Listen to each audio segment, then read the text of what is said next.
What's up, Deasia?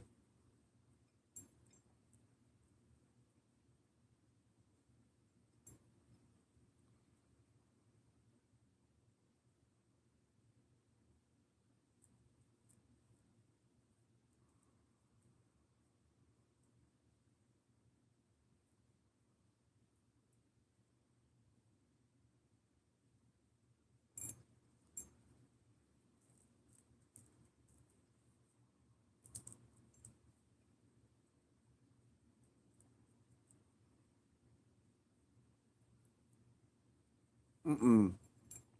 I gotta wait 30 days.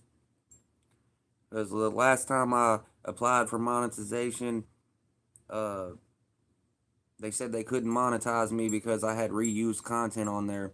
But I see what was going on. I was sharing other people's shorts and shit.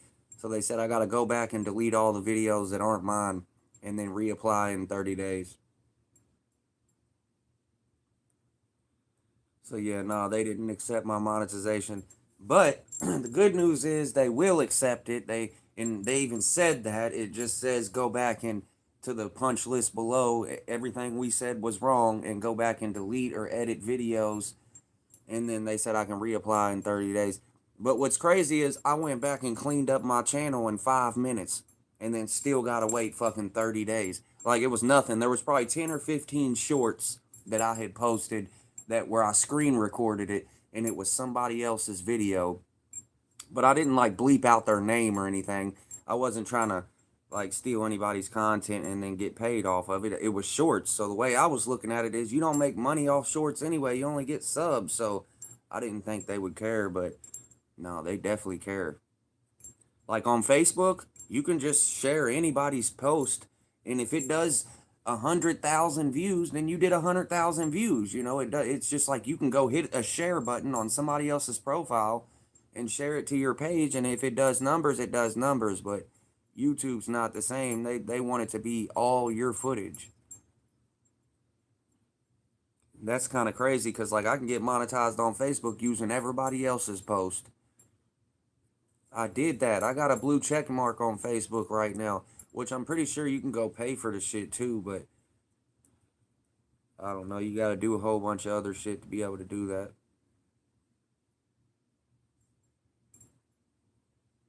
But yeah, they fucked me, man. I got to wait 30 more days, which it was the best thing that ever happened to me because, you know, I was able to go back and clean up my channel and only have videos of me on there, which it should have been like that from the beginning. I just didn't really, look at it as a big deal like they did, but whatever. Because one thing about it is like I could see if I wasn't doing any numbers and I was just trying to steal people's posts to turn up. But like I do numbers without them people. Like I'm the one doing the numbers. Like I'm the one that has people watching. Like don't get it confused just because you've seen 10 other shorts that were somebody else's. You think that I don't got no motion and I'm trying to get motion off of them. I'm the one that built this shit up. Them shorts don't matter at all. So I had somebody come in here and say that the other day. Oh, the only reason you were using their shit and stealing theirs is because you couldn't turn up. What do you mean? I don't turn up off of shorts. I turn up off lives. And go look at my long form videos and you tell me if there's one long form video in there. I don't post long form videos. I only go live. That's it. So let me say this to say that.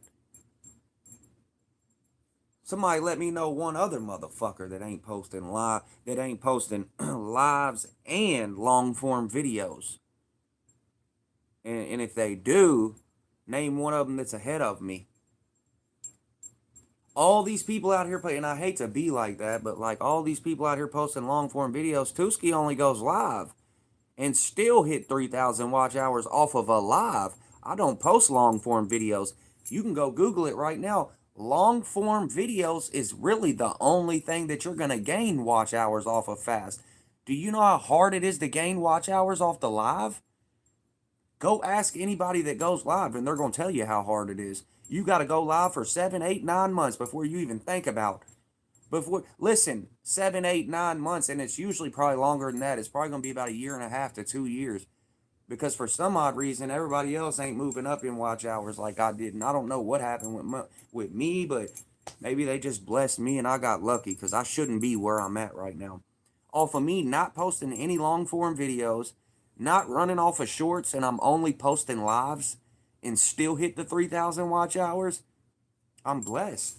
I'm blessed. That's all there is to it. These people are out here running off long form videos, lives, shorts, all types of shit. And then they're getting monetized. Name one person that did it off only going live and they weren't posting any long form videos.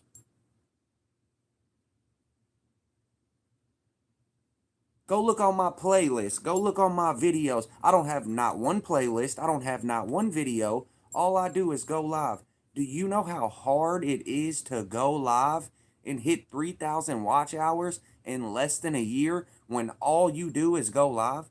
Like, there's no long form videos posted. That's what's giving you the watch hours. It even says if you're trying to gain watch hours, you post long form videos. Going live, trying to gain watch hours is going to take you forever. How I did it, I don't know. The shit was rolling. I don't know how I did it, but come to find out, I'm doing my research like 2 days ago. I'm looking at all the things, looking at everything I could possibly do. And they're saying that you gain more watch hours off of long form videos than you do off of lives. And I'm thinking, how? Because these people are watching you directly. There's not that many people coming back and clicking on your video. You know what I mean? So, I don't know. Long story short, bro, I shouldn't even be where I'm at right now. And I got blessed somehow on these watch hours because I'm looking at other people's and they're not moving up that fast. And I want to help them and tell them what I did, but I don't know what I did. I don't know why they went up that quick. There's no reason that I should be at 3,000 watch hours, and I've never posted a long form video. I've never done any of that. Like, nah, I'm telling you, there's not, because I'm watching people that's been doing it for a year and a half, and they're at 400 and 500 watch hours, and it makes you wonder, what?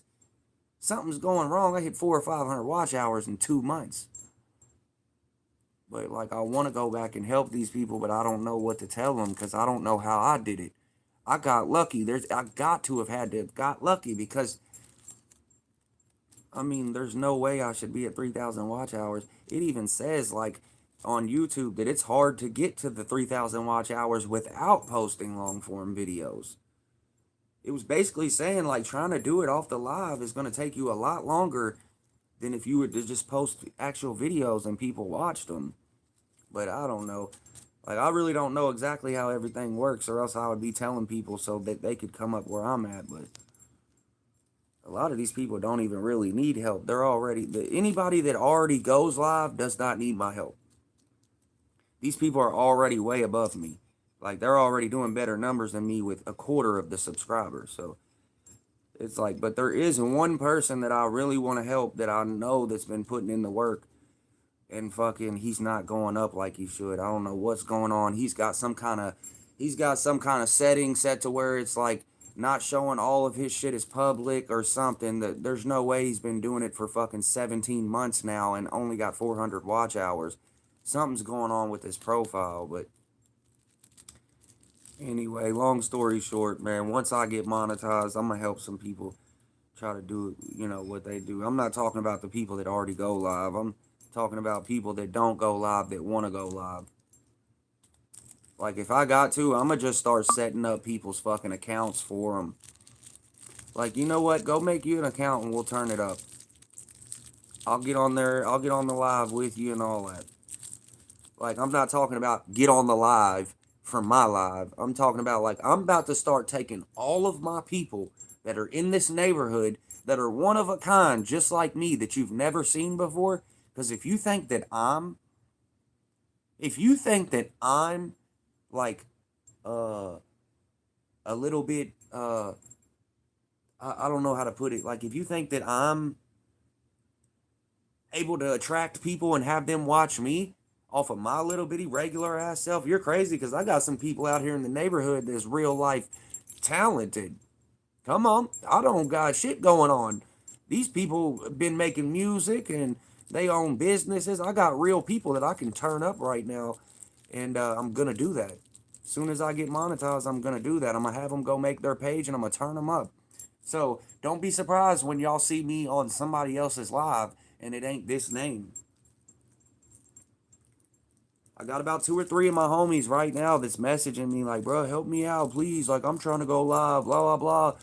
And I keep on telling them, bro, nobody's going to be able to do it for you. But I will go live and get on your shit for you and help you out. But I can't do it for you because then it won't be original shit. Like, you got to be able to do your own shit. The only thing I can tell you what to do is, like, just, like, give you ideas on, like, what I do. Or you can just go off of what I'm doing and do it. But you know, you don't want to go off of what I'm doing. That's what I've been trying to tell the people. I've done told 3 people like that. You don't want to do what I did.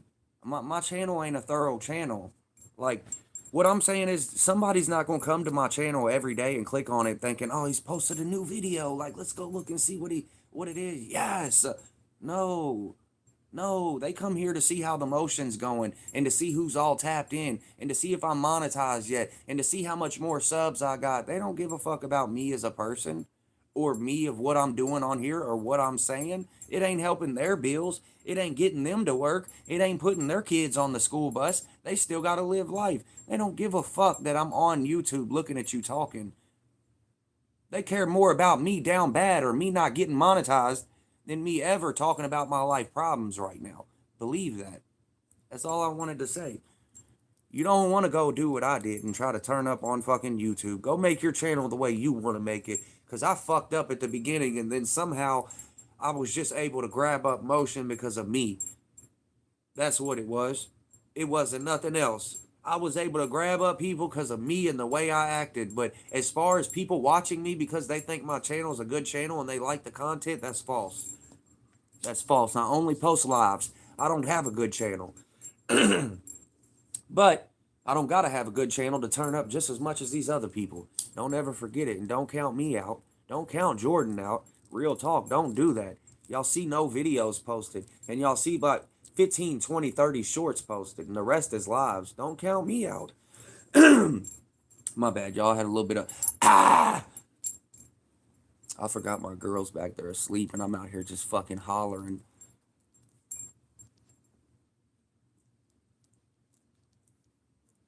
They said, yeah, bro, you stole Speed Shorts and you're the one doing numbers.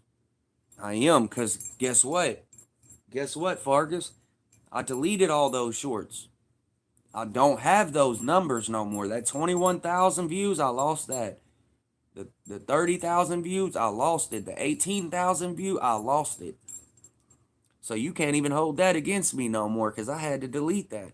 And I'm still turned. And I'm still waiting on monetization. So, like, for you to say that's almost ignorant to your own self. Because if you believe that that's the only reason I got motion, then you're just stupid. Because all them's been deleted already. Go look at my channel. It's quality now. Say what you want to. It's a quality channel. Now it's all me. I didn't take nobody else's stuff. If I would have known that they weren't going to monetize me for doing that, then I wouldn't have did it. I didn't think that it was, like, against the rules. Because every time I posted a short, they never striked me for it. They never gave me a warning. They never said, you can't do this. But then as soon as I go get monetized, they're like, oh, no, reuse content. You got to delete all that. And then we'll monetize you. But it's like, why weren't y'all striking me? It wasn't like I was cap cutting the videos and taking out the YouTube thing and just showing my like, shares. You know what I mean? I wasn't cap cutting nothing and trying to make it look like my video. You could tell right off the bat as soon as you clicked on it that it was somebody else's video. Whatever. They still wanted to hit me for that, so that's straight. I ain't tripping. It just made my channel more quality. And now at this point, nobody can say that I stole anybody else's content to get here or anything. Because that's what they were trying to say. Like, a motherfucker will think of any excuse of why you shouldn't have made it. You know what I mean? Knowing that they're not right there beside you. You know what I mean? They're way behind you, but they'll think of any excuse of why you shouldn't be here. But they don't even have a page themselves. It kills me how people are.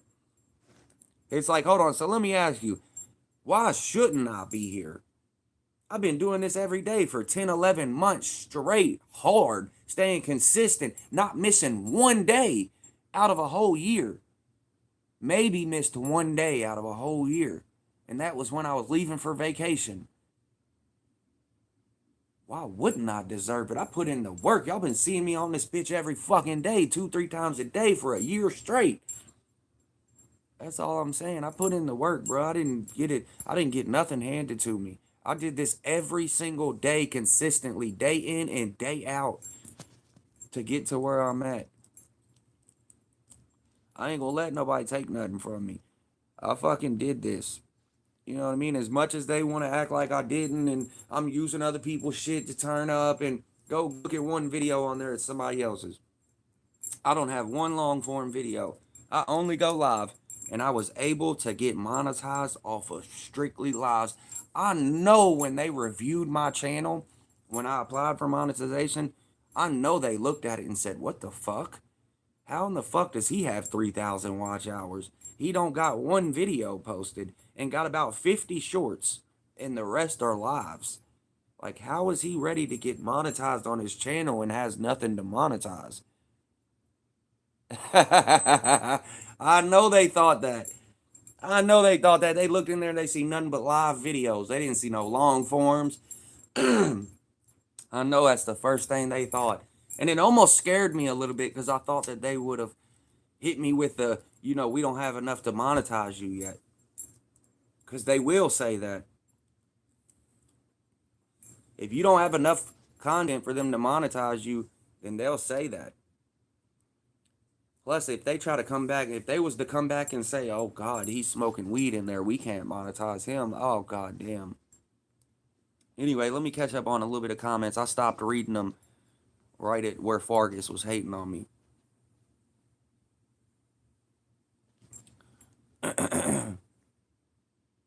You know what I've noticed about you, Fargus? Every time you get in the live, you always want to explain to me how you can do this. But if you believed you could do it, you would have already did it. Because how many times have I seen you on live and you got the whole streaming setup? You've got all your little AI photos that you've made of everybody that goes live because you're so on everybody else's dick about what they're doing instead of being on your own shit and stroking it. You feel me? You're stroking everybody else's shit, trying to, tell them what they're doing wrong or what they ain't got when you ain't got a fucking thing that they got.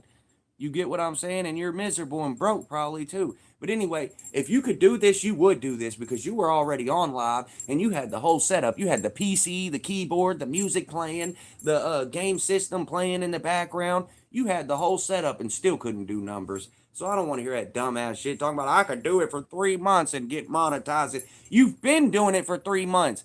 Stop acting like you don't go live. You do it on the low at 3 in the morning because you stay up all night tweaking. And then you come on here and act like you can get monetized and you could do it in 3 months. You've been doing it. You act like I ain't seen you on the live 7 times already, playing your little stupid ass basketball game, listening to music, AI in everybody's photos. Talking about you could do this shit in 3 months. You've been doing it. I've done seen you on here 7 times with the whole setup. The whole setup. The PC, the keyboard, the music playing, the game system, with the fucking camera back here recording the PC and the game system and your little picture over here, not just a little piece of shit phone like I do, looking at me and that's it. No, man, you got the whole setup and still can't do it.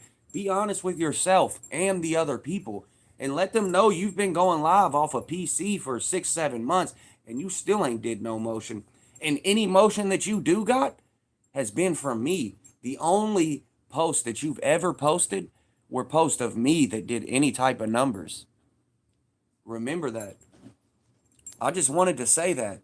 I wanted to say that because I'm tired of seeing his ass acting like he can do this, like he's not actively trying to do this. He goes live at 3 or 4 in the morning because he's a tweaker when nobody's up. And you want me to tell you why he does that? Because all the people that are tuning in are foreign people. When you go live at 5 and 6 in the morning, it's other countries that's up because in their country it's 12 o'clock in the afternoon. So you get a lot of foreign people when you go live at 4, 5, 6 o'clock in the morning. You get people from out of the country because in somebody else's country, China, wherever else, it's broad daylight while it's 3 o'clock in the morning where you're at. So that's all that does. You're just getting everybody but American people when you're going live at 3 and 4 in the morning. Like, yeah, there's still Americans up and shit, but for the most part, when you go live at 4 and 5 in the morning, when everybody's asleep in America, you get a lot of foreign people that are tapping in. Hey, what's up? Tapping in from India, tapping in from China, because it's daylight over there. They're up on YouTube right now as we speak because they're in the daytime. It's not 5 in the morning and the Americans are asleep. No, that's why when you go live at 2, 3, 4 in the morning, you will get more people from out of your country that are coming in there because it's daylight. Like I said, I don't have to repeat myself 3 times.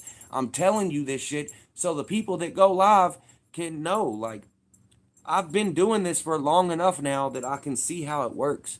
And I know what happens. I've been live at 3 or 4 in the morning. I see it's all foreign people because they're awake. And it took me 2 weeks to figure out why that every time I went live, when I was working third shift, I'd get off work at 11, 12. I'd go live at 1 o'clock in the morning. I would never see none of my peoples for real besides Fargus and them. And that's because they're tweaking and up late. You know, Vegito, all them. That's because they stay up off meth all night. But I would see them, right? But I would also see a fluctuation of a whole lot of Chinese names, Chinese symbols, shit like that coming through. But they were still writing in English and shit like that. And I'm thinking, like, why in the fuck is all these people from India and shit keep on? And then I started thinking about it and I said, damn, it's 1 in the morning here. Everybody should be asleep. How do I got all this motion? And I'm seeing these people are tapping in from India and China and places like that. And I'm like, what the fuck?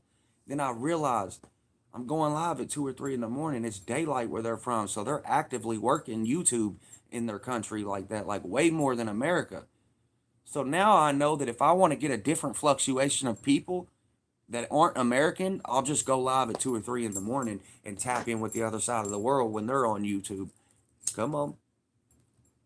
And if you don't think it works like that, go Google it. Go Google it right now. Because guess what? Right after I thought of that, I went to Google and Googled it just to see if I might have been halfway right. And they were even saying how a lot of times when one side of the world's asleep, the other side's awake. And that you will fluctuate different people off of certain times as you go live. It said that. Like, if Google's telling you that, then it's the truth. Like, somebody down the line has proven that and has did it, and that's what happened. You know, I mean, they're not just on there verifying stuff that's not facts. Google ain't verifying nothing that ain't facts. It's all got to get verified and fact checked.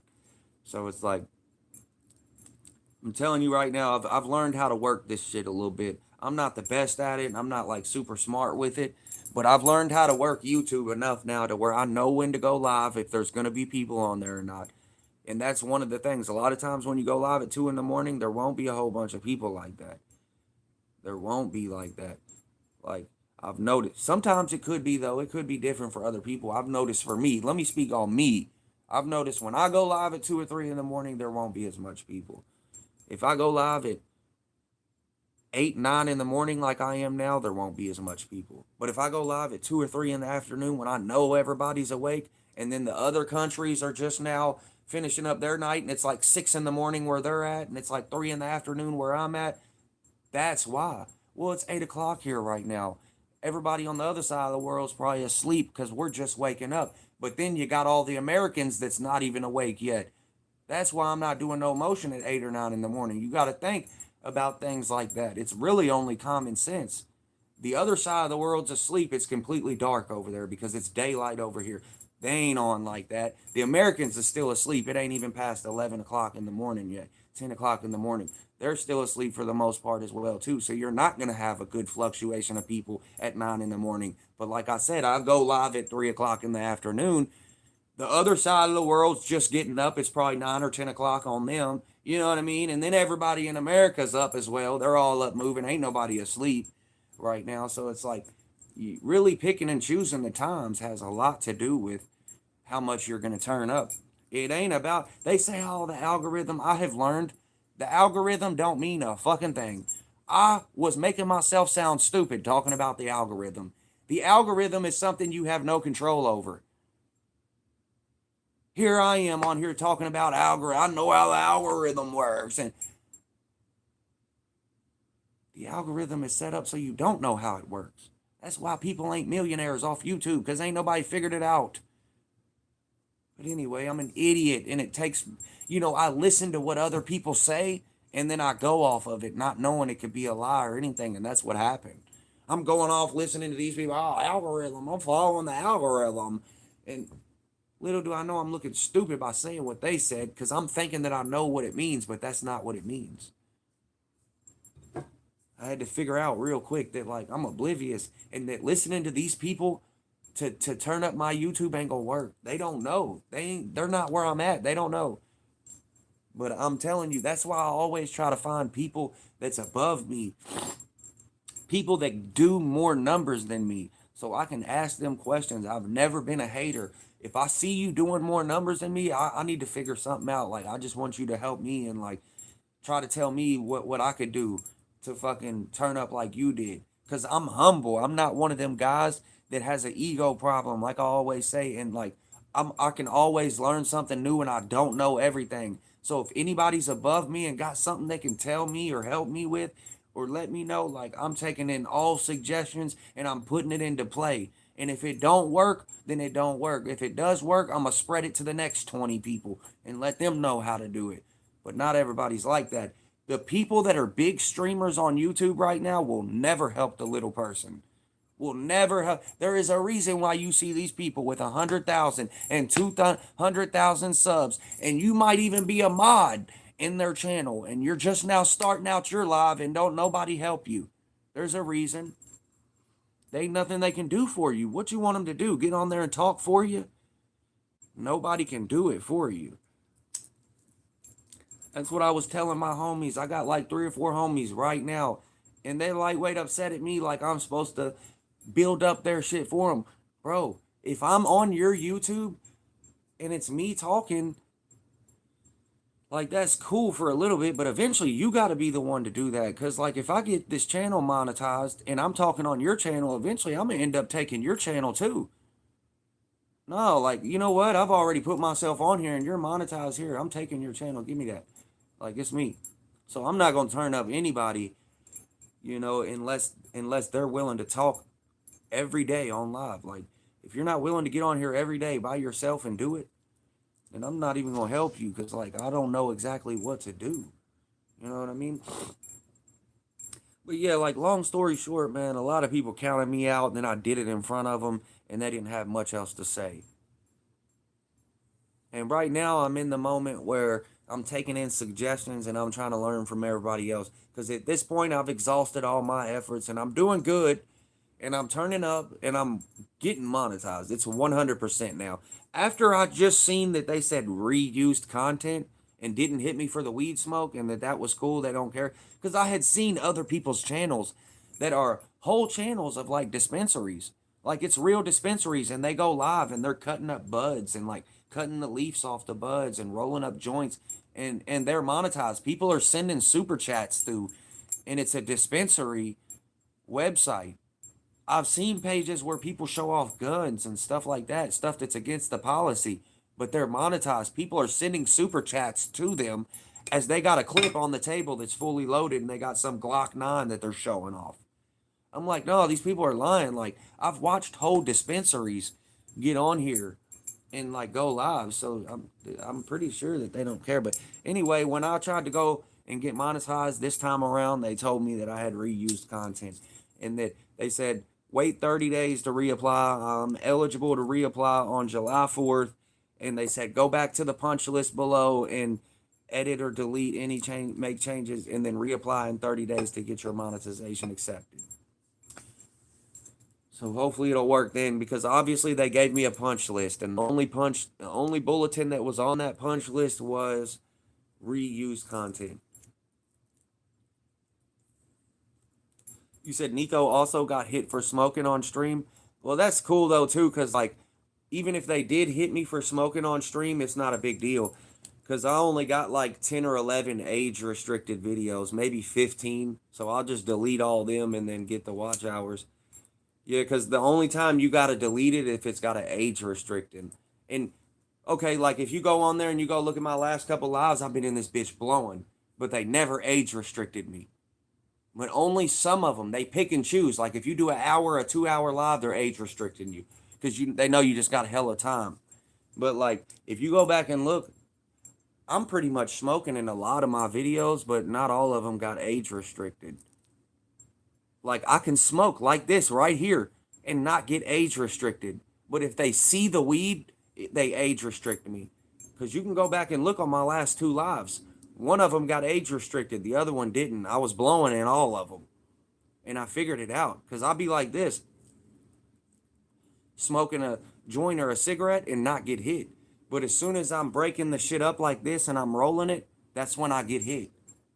Every time. But if it's already rolled and I get on here and fire it up, I don't never get hit for age restricted. But long story short, I got a lot of videos in there. So if they do hit me for smoking on stream, I'm cool. I'm cool. That's okay. I'll just go back and delete the videos that are age restricted.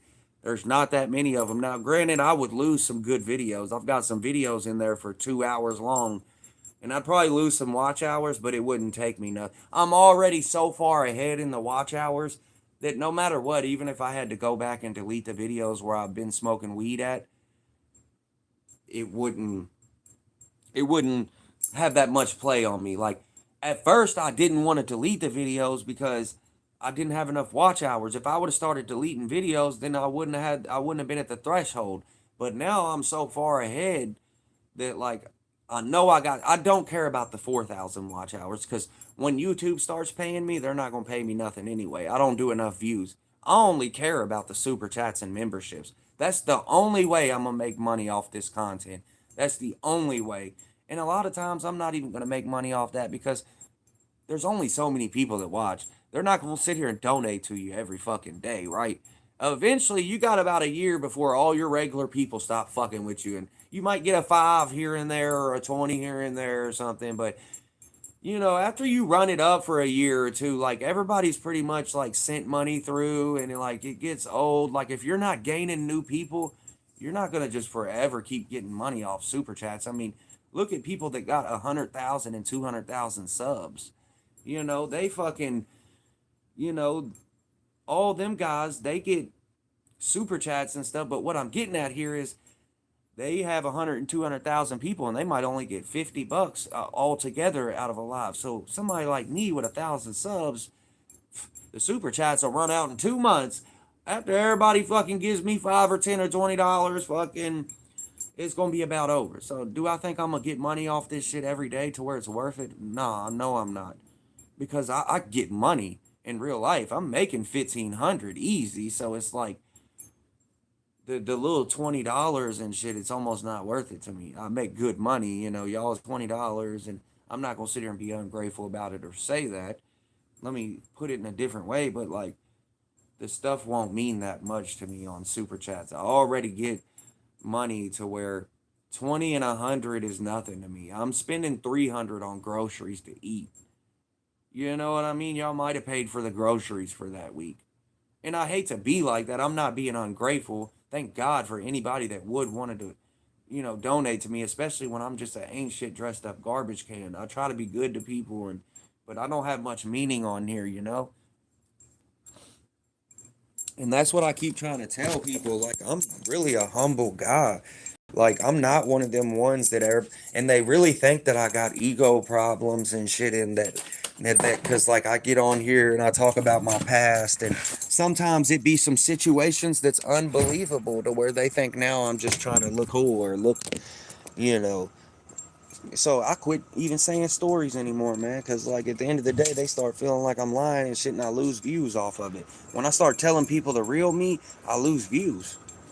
I've noticed that, like, because it's certain people that watch me that ain't the same as me. So if I start talking about certain things, they don't want to hear that because they don't relate to that. They don't relate to me breaking down the sack. They don't relate to little buddy getting his leg blown off for trying to rob me. They don't relate to the guy getting shot in his head and rolled down the steps until he hit the back and was gurgling on his own blood as I was running out the hallway. They don't give a fuck about that. And I lose people off of that more than I gain people. So I quit talking about the hard stories and stuff like that because it's like they don't give a shit. I lose more people off saying what I've really been through than just leaving it alone. I really do, because I've noticed that a lot of people ain't relating to what you've been through or what you did or anything because they haven't had to live like that. So they don't care when you're explaining that you've been hungry before. They don't give a shit that you have not been able to go to sleep and like just for your stomach to feel better, you got to sit in chairs like this because you're so hungry. Like they don't care.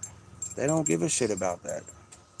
And it's not happening now, thank God. This was 10 years ago, but there was times where I was hungry and they just don't care about that. And I've starting to notice that it's like the more I say stuff about my life, I'm fucking myself over because the people ain't watching as much over it. So I'm just gonna get on here and talk about certain things and read the comments and shit like that, but I'm gonna quit telling stories about myself because people's gonna be holding it against me here soon. And the people don't give a fuck. It's almost like I've lost more people. Fox Rider, what's going on? I just seen Fox Rider was in there. They say, why you want under 18 in here? I don't want under 18. If you're under 18 and you tell me you're under 18, you're up out of here. I get them up out of here. When they tell me, I'm only 16 and you said, boop, you're gone. You're only right up out the door for saying that. Like, if you are under 18, you might as well not even tell me. I'm just going to let you know that right now because as soon as you tell me, I'm skating your ass right up out of here. I promise. I've let one person in here that wasn't under 18. I'll never do it again. It fucked me over and made me look stupid. And then I'm putting my neck out on the line and people are messaging me in the Discord saying, you got this little kid in here. What's wrong with you? And they're posting his picture. And I'm like, no, that's my homie. He's cool. Like, I got my little brother that watches on here. I got my little sister that watches on here.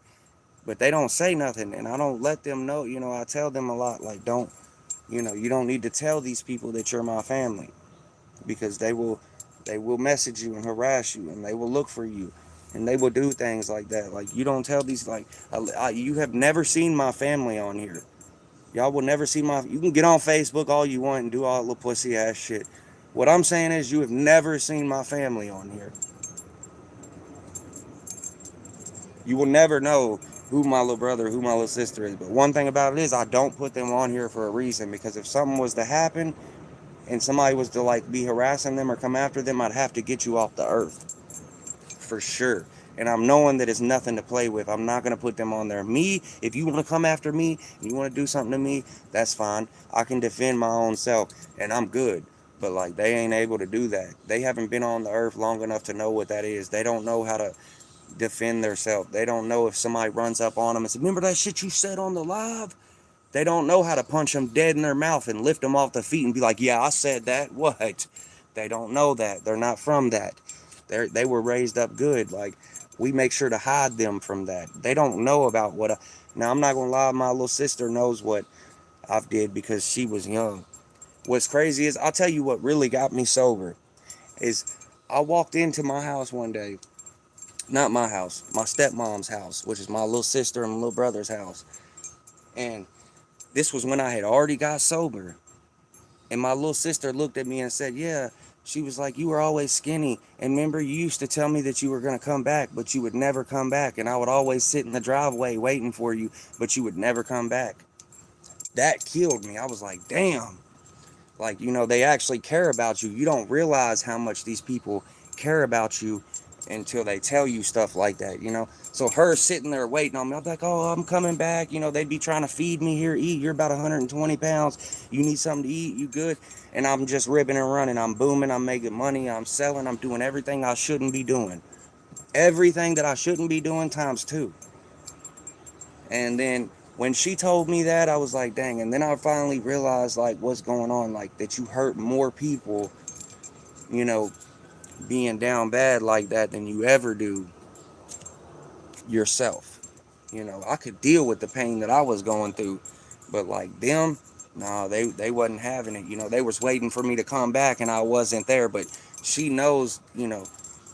But what's crazy is it's like now I wish that they wouldn't have seen half the shit they seen because they don't come from, like, we make sure to shelter them when we give them a good life. Like, I want to say that, like, my stepmom does real good on raising up these kids. Like, not only did she raise up me, because I didn't have a mom or a dad or nobody there, but she raised up her own kids the same way. But, you know what I mean?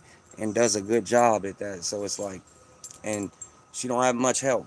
Of course the dad's there and he helps and stuff, but like the dad can only be there so much. We're grown men. Like, we out in the garage working on a car, drinking a beer. Like, y'all be taking care of the kids and shit for the most. As much as people be like, oh, the dad's there, you should be all right. Like, listen, the mom's always stuck doing the most. 100% sure. And I mean, really, it's only right, but again, it's not right. Like, you should be half and half on everything. But as much as people want to say, oh, we go half on everything, when I look at the dad and the dad says that, I'm knowing you don't. I'm knowing that the mom is doing way more. Are you cooking dinner every night? Do you put them on the school bus? Do you do this? Do you get the clothes ready? Probably not, because you're the one doing the heavy lifting and making the heavy bag. So God forbid I'm not going in here and cooking them dinner when I just work 12 hours. Like, and you're sitting at the house all day. Like, no, somebody got to cook them dinner, get them on the bus. So as much as the guys want to be like, oh, we go half. No, the mom always does more than whatever the guy does, times 5. Always. Because we're men. We got attention spans like this. Something might catch our attention. We might go work on a car or cut the grass or something. But after that, it's over with. We'll do something else. Then do something else. It's like, bruh, we'll be out in the garage drinking a beer. You're going to have to come out there and tell us change a diaper. Because, like, I ain't going to be waiting for the poop to hit. That's just how men are, though. But the mom's already right there all the time. Baby's crying. Here's the bottle. Waking up in the middle of the night here. The dad ain't doing that, man. I don't give a damn who you are. As much as they want to say that they're doing all, and they probably do, but what I'm getting at is the moms are always doing more than the guys. I mean, because at the end of the day, the baby comes from the mom. So the baby's always going to be more attached to the mom and just all the above. But yeah, long story short, I would never put my family on here. Y'all ain't, and there's been a couple times where my brothers got on here and he let y'all know. My sister got on here and said that she was family, and they might have caught that or whatever, but they come in from, see, what's crazy is they come in from fake profiles and shit like that. So like they're just as smart. You got to think, the little kids, like my little brother and my little sister, she said my husband always did night times too. That's good shit. And that's why I said not everybody's like that, but for the most part. And to be honest, Christy, when you think about it, you definitely do more work, I'm sure, than he does. Because I know you ain't sitting here making him go to work every day and then come home and still do that type of stuff too. That's kind of crazy.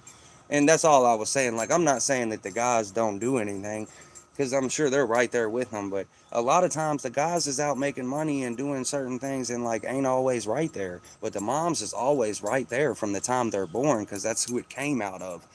So it's like almost like, what I'm getting at is the dads have a choice. The moms, they really don't. Like, they do. You could say, oh, give it up for adoption or something, which is fucked up, but that's what people do.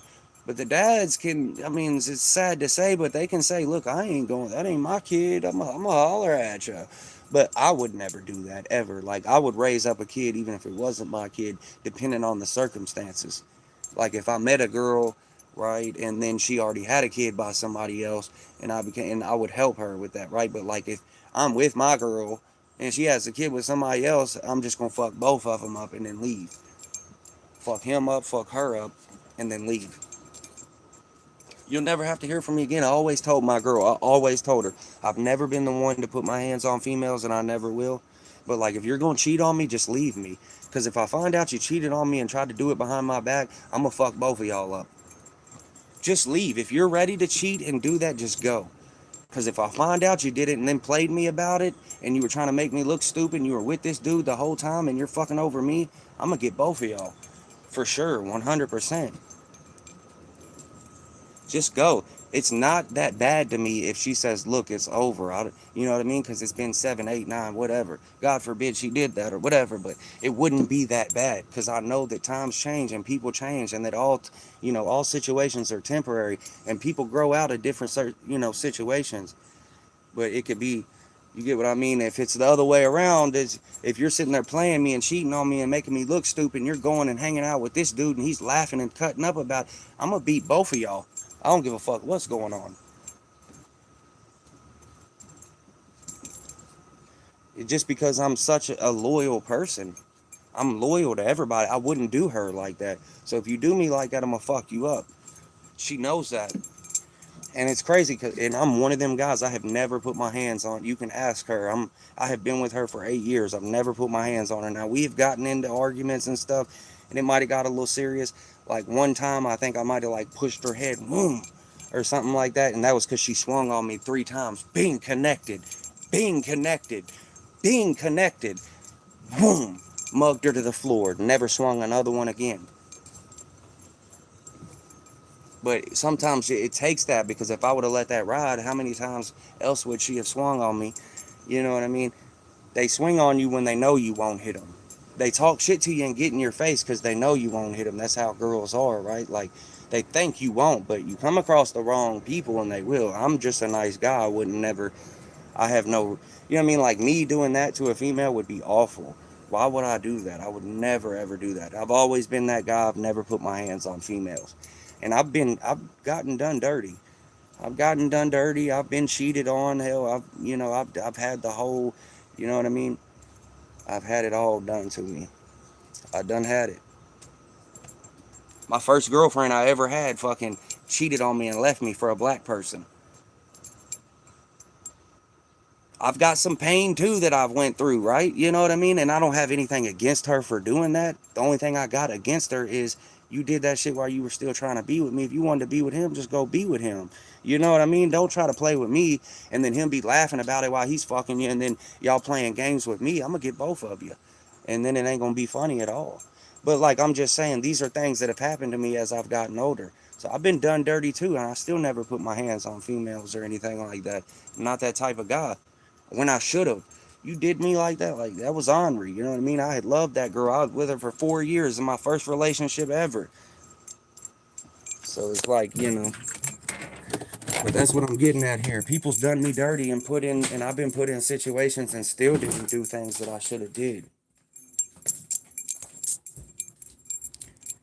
But yeah, it ain't always been peachy. Everybody's been hurt, somewhere down the line.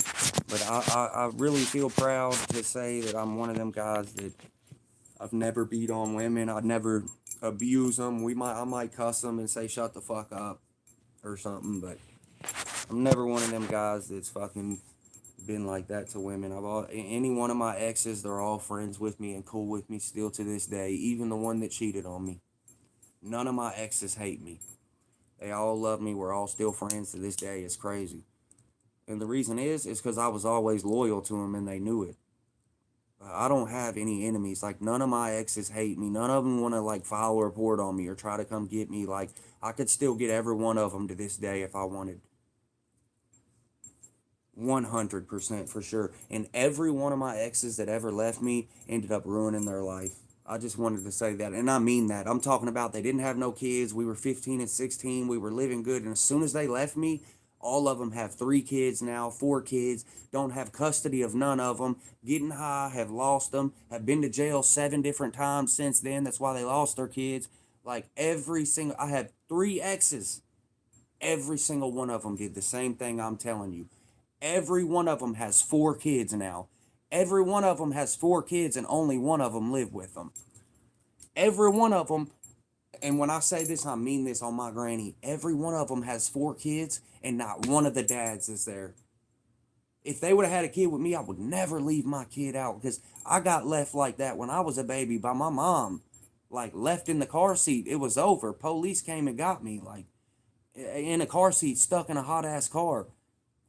I got a hunch in my back, and if you ever notice, like, I lean over a lot.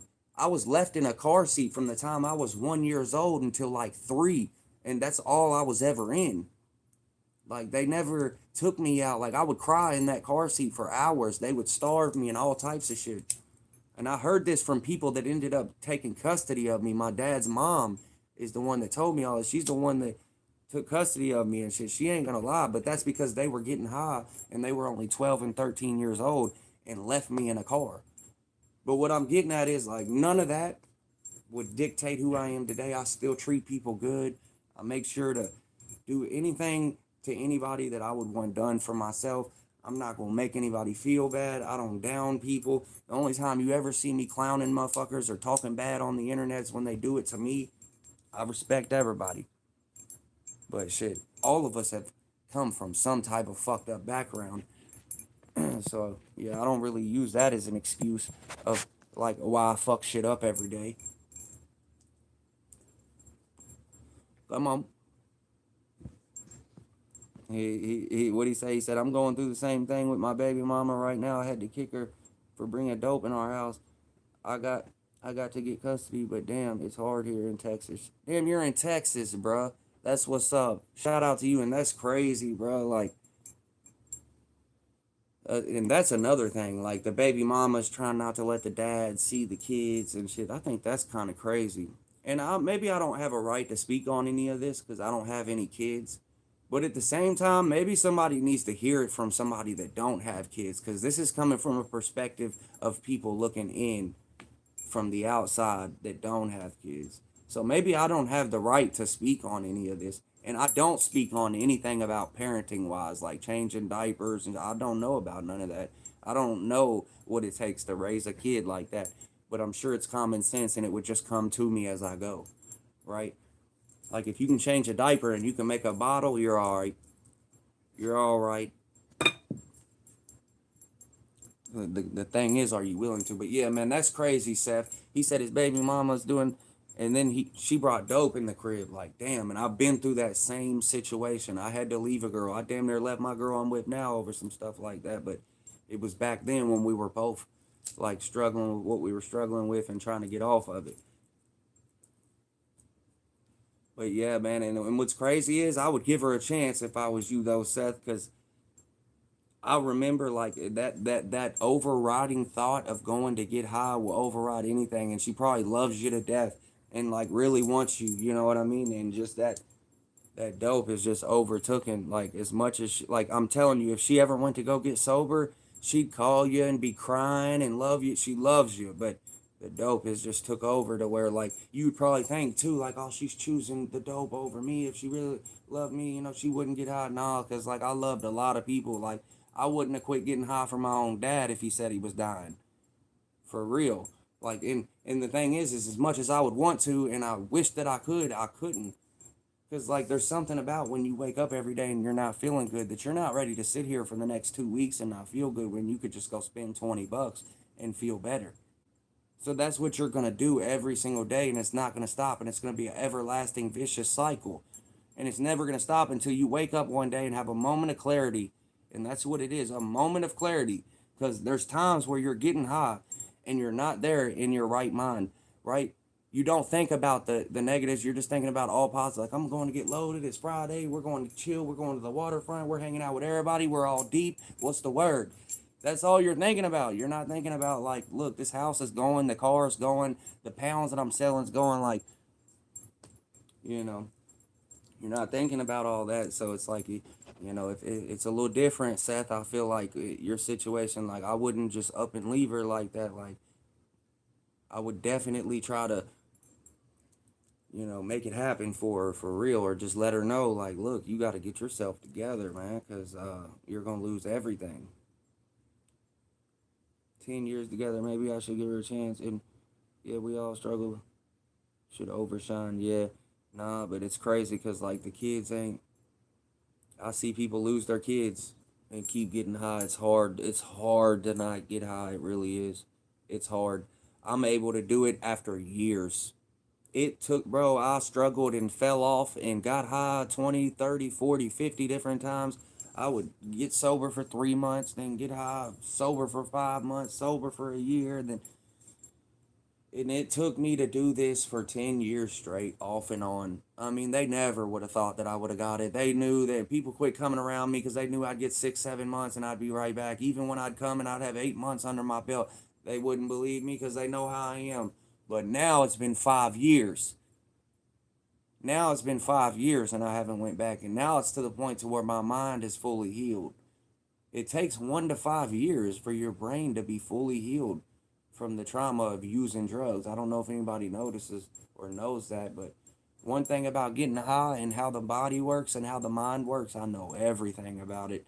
And the reason is because I had to learn about my body and what was going on. And until I learned about it and knew what was I never stopped. They always told me until you're properly armed with the facts and you know about your body and you understand yourself completely within and without, you'll never ever get it.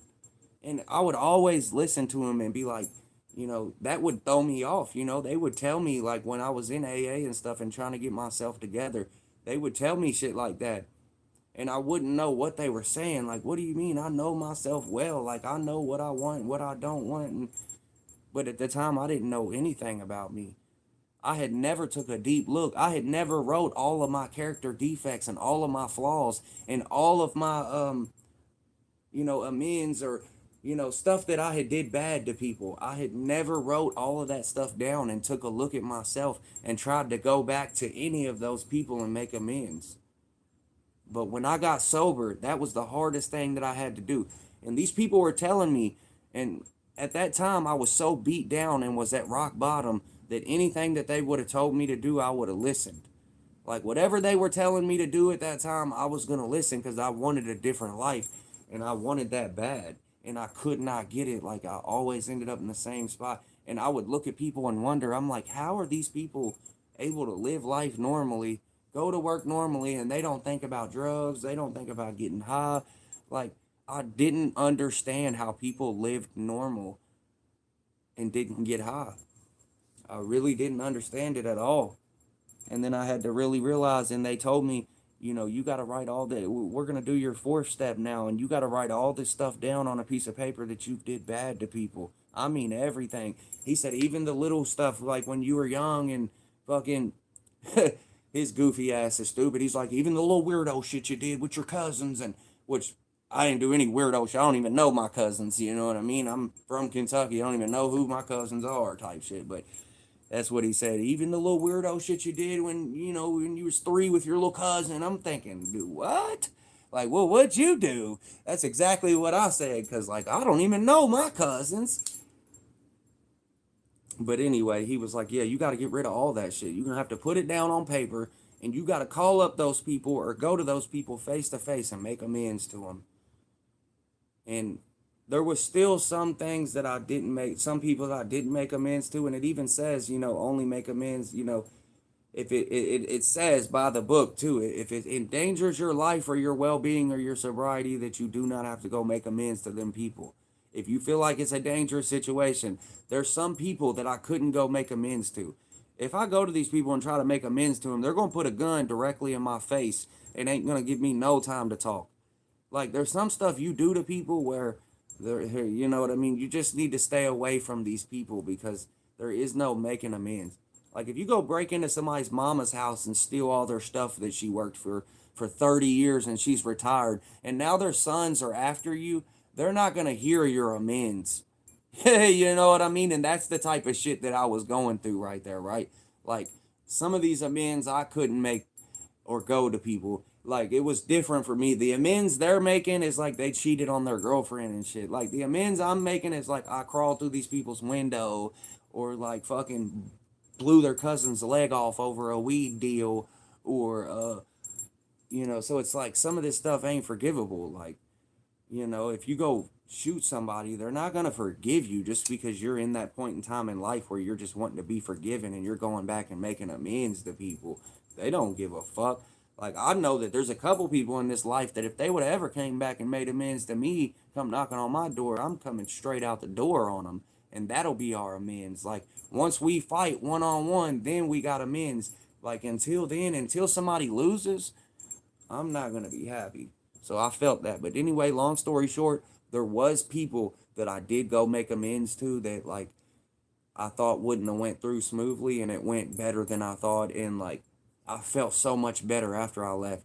Because, again, some of these people, like, I'm not the biggest of guys here, right? Like, one time I broke into somebody's house and it was dudes, and I'm talking about it. They had me on camera, and dude was huge. It was her son that came.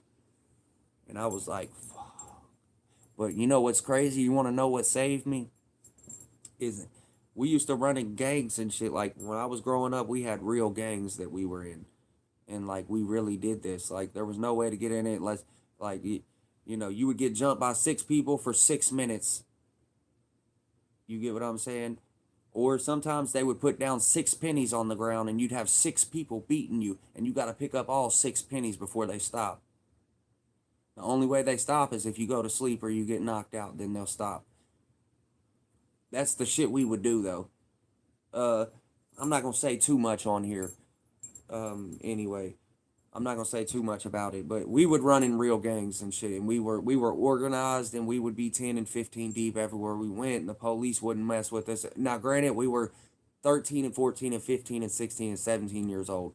We were young. Everybody has their days. I don't do that shit now. You know what I mean? I'm a grown adult and pay taxes and shit, but I was one of the ones back in the day, man. We really had our shit going, and like we were organized with it. But anyway, long story short, I fucking broke into this dude's mom's house. He didn't have me on camera breaking in. He had me on camera in the back alley. So there was no footage of me being on their property, but they said the reason I was in that back alley was to break in their house, which it was. But like at the time, they didn't, know anything. But that's really the only reason why that dude didn't come straight up and just beat the shit out of me, because he was huge and he'd have beat the fuck out of me. But I'm gonna tell you what saved me. He knew that he lived in that neighborhood and that I had the whole gang with me.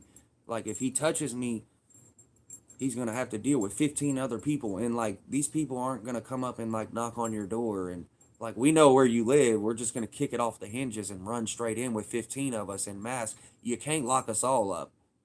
You know what I mean? Like we were like that. That's how we thought, and that's what we did. But anyway, long story short, we didn't do that to him, and he ended up fucking, telling me like we know that was you, and he was gonna get me over that shit, and I forget even what happened. Like after it, like he never touched me though. He never touched me, but he was acting like it, and like he was like, saying a bunch of shit. He was gonna get me though. He was one of them ones where I was fucking thankful. I'm like, God damn, thank God that dude didn't get a hold of me, because he was gonna get my ass. I mean, some of these guys out here are just big honky motherfuckers. You know what I mean? Arms like this, and just they don't care. Biker vest and shit. It was just like one of them ones where I came across the wrong one, and it was a biker dude, and he was fucking boom. And at that point in time, I knew I had fucked up. I said, God damn it, I done hit this house. It was, and I knew that the bikers was coming after me. I knew for sure that they were coming to get me after that, and I never heard nothing else about it. And to be honest, I think that guy never mentioned anything about it to his biker gang, because he would have got in trouble. They would have fucked him up for not fucking me up for breaking in his mom's house. So I think what happened was is he never went back and told them anything at the biker club about me doing anything, because they would have been on me. And then not to mention, they would be wondering, well, why do you know that he did this and you're telling us about it? You should be telling us that you just caught this motherfucker and beat him half to death. And like, I need y'all to hide me out for a minute from the police. Like, why are you telling us that this is what happened? You know what I mean? That's how they are. So I'm almost positive that he didn't go back and tell them anything. Because if he would have told the biker people, oh God, I would have been scared. I would have got up through. I would have carried my gun everywhere. Because one thing about the bikers around here is they're vicious, bro. And I've never seen nothing like it. I have never in my life seen a pack of bikers that do anything they want. And the cops, they do it right in front of the police. The police do not pull them over. Every one of them are felons and got tattoos all over their body. And all they do is ride around on motorcycles with guns on their hips. And the police never fuck with them. They never say nothing to them. They were just on the news because their biker crew, their actual headquarters is on like 33rd, the Louisville Outlaws, and they kicked the whole door off the hinges and locked up like 7 of them. That's why when I went live the other day and y'all seen all those bikers, and I told y'all, I said I'm not going to record the bikers, but I still got them on record, and I still recorded a little bit of them. But yeah, like, no, it would have got ugly out there if one of them people didn't want me to record them. Like it would have turned hectic. And then the crazy thing is they don't care about the cops. Like they would have beat you in front of the cops bad. and then the cops would not have did nothing. But 1024 on a 2679. We've got 10 white unknown males fighting. We need backup ASAP. We've got, you know what I mean? Like, that's all they're going to do. Like, they ain't going to pull out the tasers or nothing, because what are you going to do? Tase one of them? There's 15 bikers right here. When you're in the process of tasing one of their homies, the other three are just going to plummet you. Like, they don't care if you're a cop. They don't care if you're a cop. Like, the bikers down here, they live by their own rules. They're called the Louisville Outlaws for a reason. They don't get fucked with. They go downtown. They go in the middle of the hood. And they got all types of fucked up tattoos and bike. And they will be, you've seen it. They will be in the middle of the hood and nothing but black people territory. And don't nobody say nothing to them. You would think somebody be out here like, you racist fucks. Get the fuck out of here. You know what I mean? But no. No, not at all. They don't say a fucking word to them. Them people go wherever they want. And like, nobody, the white people, Mexicans, the cops, the black people, don't nobody say nothing to them. Because them people are ruthless, man. These bikers down here are different.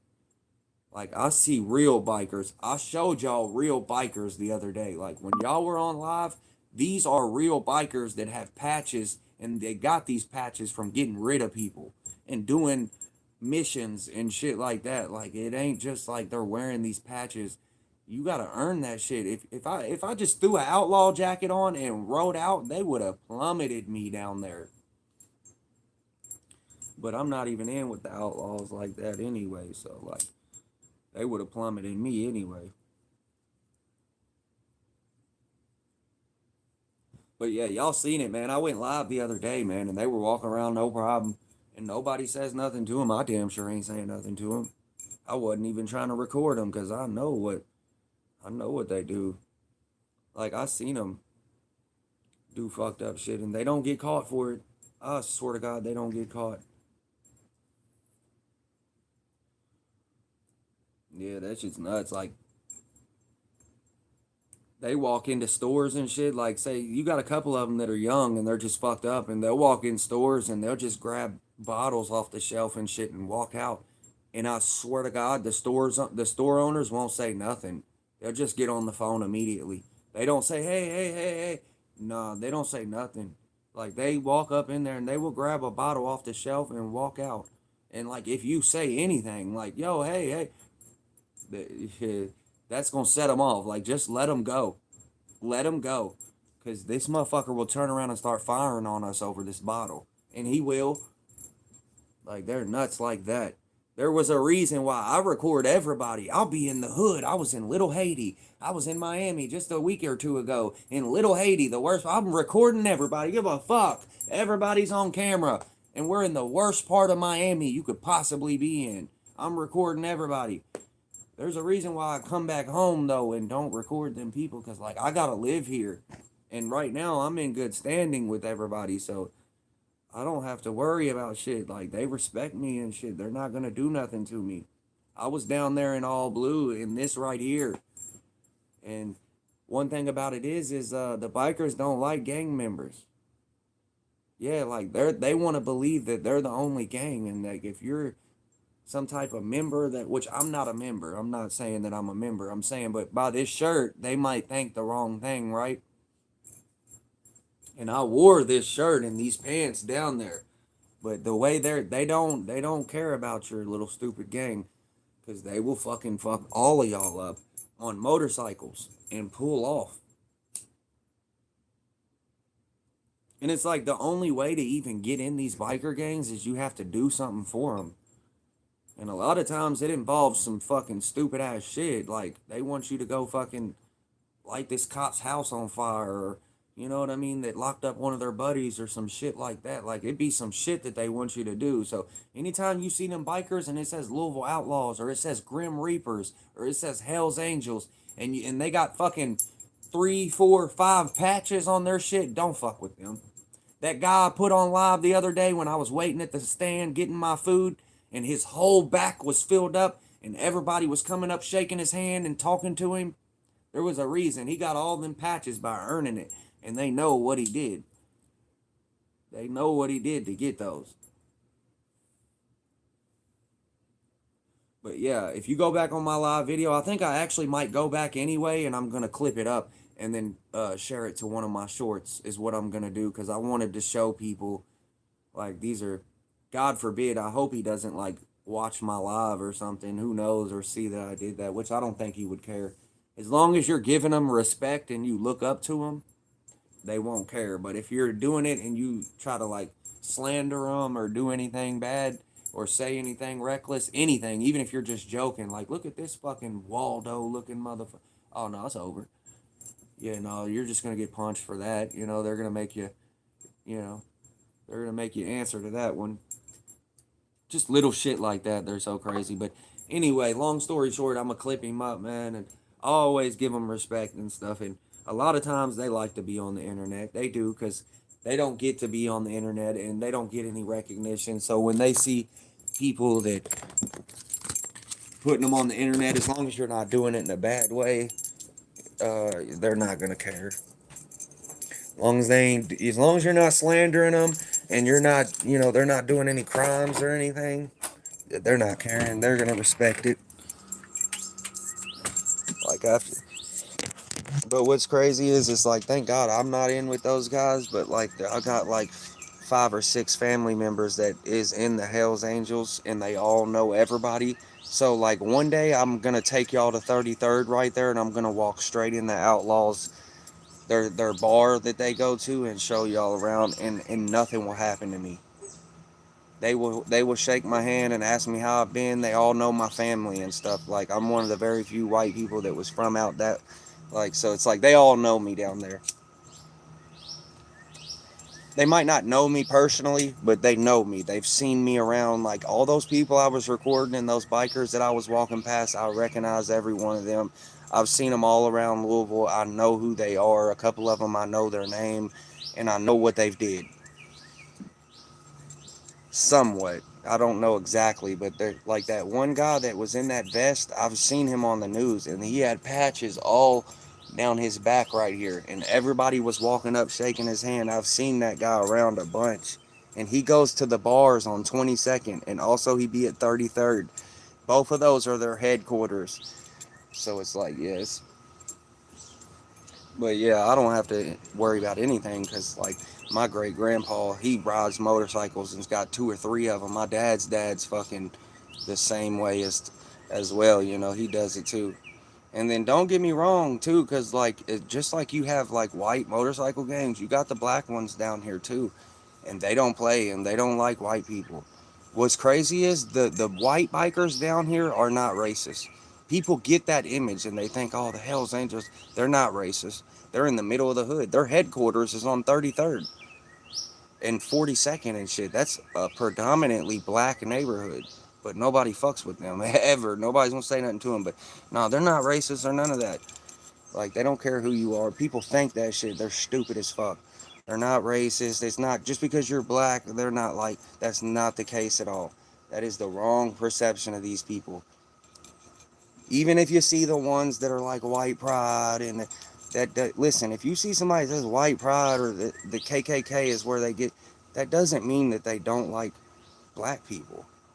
Like, people are just retarded. That just means that they are all for their kind and they only believe in their kind. Like, that's what it is. Like, if you're a black person, you're gonna help the black person before you help the white person, right? It's not a race thing. It's just you have a connection with these people. This is your people. It's only right. But just because you see somebody that's got a shield tattooed on them or a fucking Spartan helmet, that doesn't mean that they don't like black people. Like, that is such a fucking misconception. Like, it's so crazy. I don't rep none of that shit. I would never put any type of like white pride or never. That's not my type of thing. I love everybody. But don't get it wrong. If it comes down to it, they are all for their kind.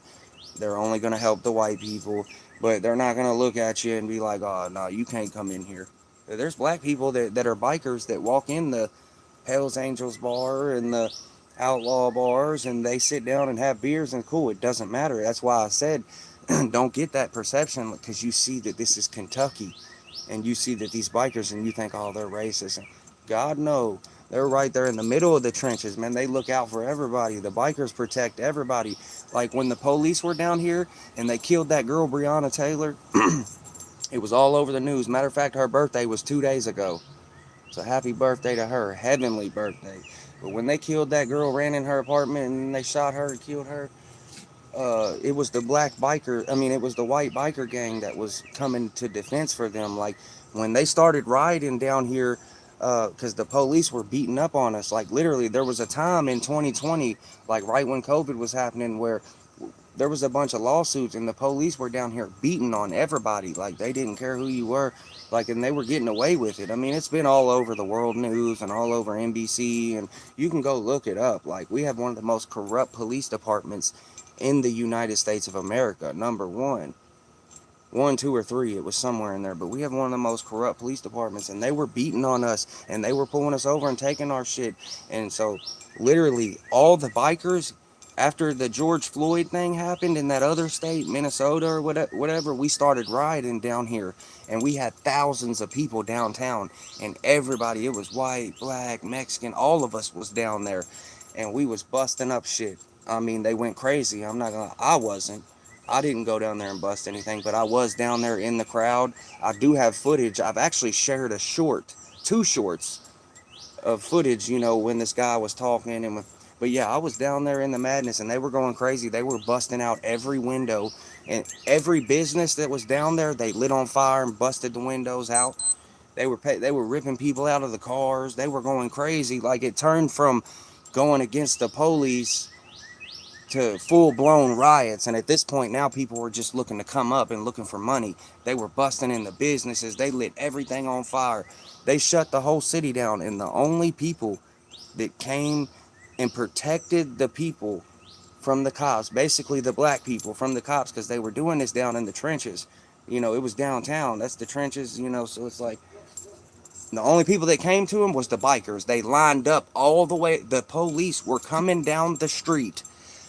I'm talking about probably 500 cops, and I'm not playing. It was a whole block, and for 7 stoplights all the way down the block was nothing but police officers in the streets, and they were lined up doing this,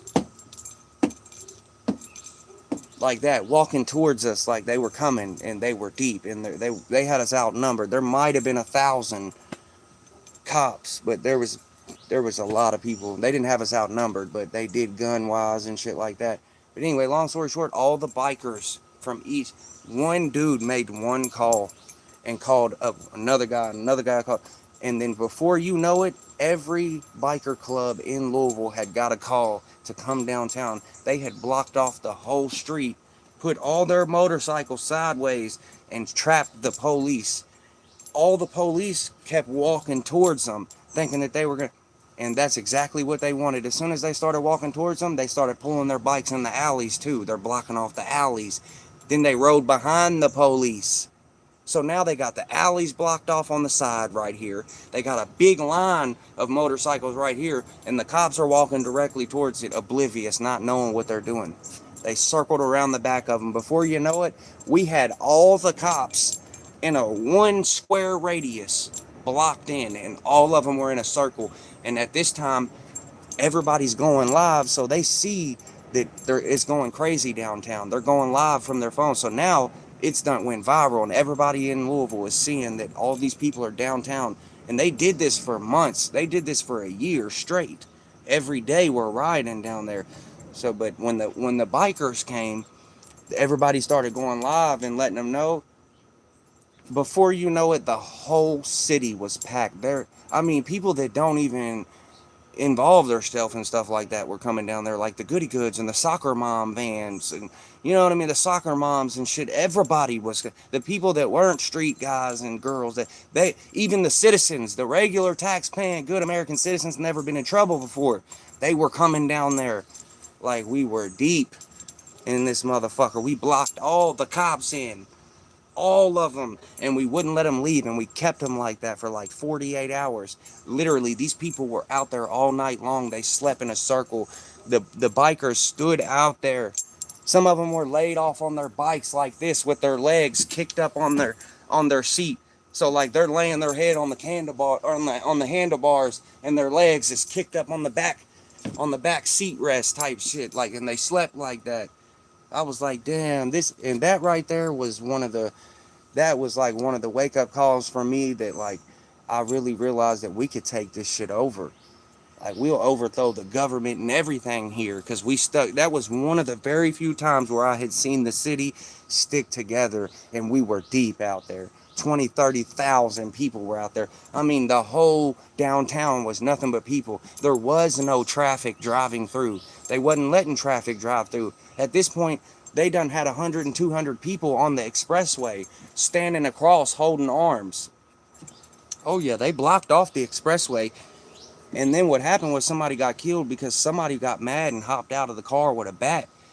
And there's like 300 people standing out there. So you already know what happened then. They drug him out and beat the shit out of him and hopped in his car and took off. Now, mind you, there's 300 people out there. I'm sure the guy that hopped in was probably some young kids, needed a whip. They done seen this dude get beat down, so somebody else just hopped in it and took off. But yeah, they stole his shit and took off, and I knew that was coming. I knew that was coming. That wasn't the only thing. Not to mention the police had shot about 7 of us before all this had happened. That's the reason we started rioting. Because first, they shot that girl. They killed Breonna Taylor, and they didn't have no reason to. And she wasn't in any, and she worked for the government as well. She wasn't doing nothing wrong. She didn't sell drugs or anywhere or anything. Her boyfriend did, and it got her killed. And then so yeah, and then after that, it was like the George Floyd shit happened right after that. So now that everybody's fuming, and then after that, it was over with. Like, and that was one of the very few times that I was super happy. Like, I seen everybody stick together. I seen the bikers come down there and help the black people, and I seen the black people come down there and they was with the white people, and it's not like that down here in Louisville. That was one of the times where I was super happy about that, because it ain't like that in Louisville. It's really not. Like, it's a lot of bullshit around here. So when I seen everybody sticking together like that, I was like, damn, that was so cool. But anyway, long story short, fucking they ended up trapping the cops in this circle radius, this little square radius or whatever, for like 48 hours. They ended up calling National Guard and had the National Guard and the military come in, and they ended up dispersing the crowd. What they did was they came in with big cannons and tear gas grenades and flashbangs. They started throwing them in the crowd to make the crowd disperse. Now, mind you, all the bikers had took off at that point because they don't want their bikes getting blown up and shot at and shit like that. So once the bikers left, that was the only stability that the city had. The only reason we were sitting down there is because we knew the bikers was with us. And we knew that the cops are scared of the bikers. The cops are scared of the bikers. They won't do nothing if the bikers are right there. Like, what I'm saying is, it's not the cops as a whole is scared of the bikers. The individual cops as their self that know they have to live in Louisville are scared to say anything. So it's like, as an individual cop, they don't want to mess with them personally, because like they know that they're from here, and like these people will come figure out who you are as a person. Like, that badge doesn't matter. Like, they'll come figure out who you are as a person and stop by your house off the clock. They don't care. So it's like, that's why I say the cops are scared to say anything to them. They won't individually. Even if they get a call, they'll try to avoid the situation or be like, oh, everything's smooth, and pull off and lie to the fucking radio people. For sure, because they don't want them people to come look for them or something. Yeah, like, it's like that. Like, when I say they are scared, the cops are scared of the bikers. They are. Not as a police department, as individuals. Because they know at the end of the day, they're a person and they live here. They work here. They're cops, so they don't mess with them. They will literally avoid trying to do anything to them. If they get a call to the biker, and they say it's bike, like, they will act like it's all right and not even pull up type shit. I'm dead serious. Like, it's that crazy. These people are like some of the most feared people. You know, these are people that I would never fuck with as far as like that. Like basically, if you just want to die, then yeah, go ahead and fuck with them. But like, yeah, these are some scary, vicious people. When I say they got places out in the country where they got big ass ponds with catfish in them, and you go out there and you wonder why you walk down this big ass path and you see nothing but a pond with a wood chipper beside that motherfucker. And you're thinking, why y'all got a wood chipper facing the pond?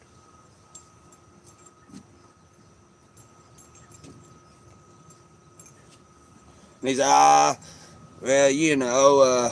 well, whatever's left over, we'll just give it to the hogs. And what they won't eat, the catfish will. So, I said, oh, okay, oh, shit. All right. That's what's up.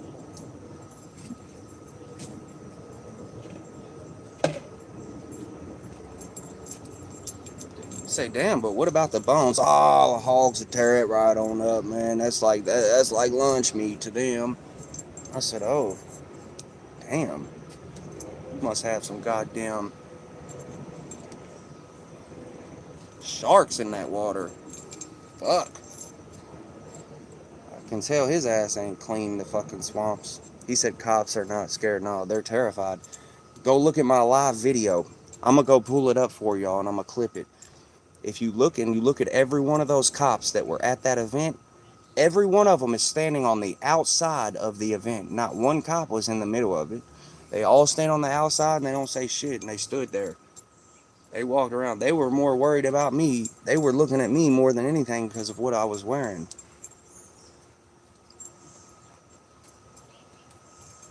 But they wasn't gonna do nothing to bikers.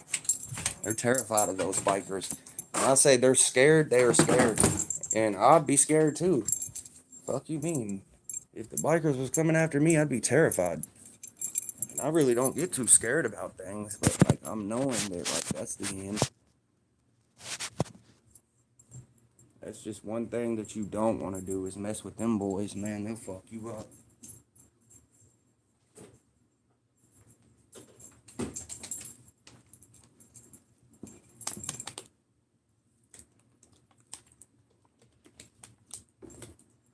Let me catch up on some more comments and roll something up real quick.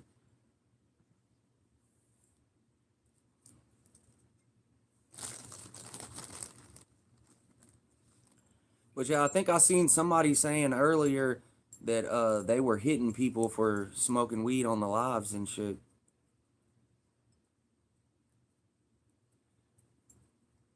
But it's all good. If they do end up hitting me for the smoking the weed or whatever, and they don't want to monetize me over the weed, I'll just have to go back and fucking delete all the videos that are age restricted.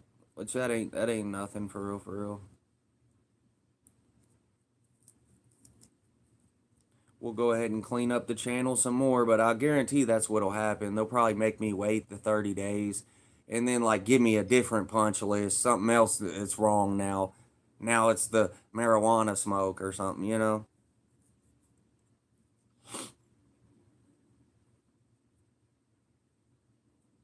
Caribou, he said, I like to hop in this live when I need entertainment without watching a movie. See, I appreciate that. That's what's up. Because I get on here and I talk, man. They always be like, oh, you talk too much and you saying this and that's all you do is talk. You don't read the comments. I do read the comments. I read every comment that everybody says. It might not have been right when you said it, but I read it. And I'm seeing them come down.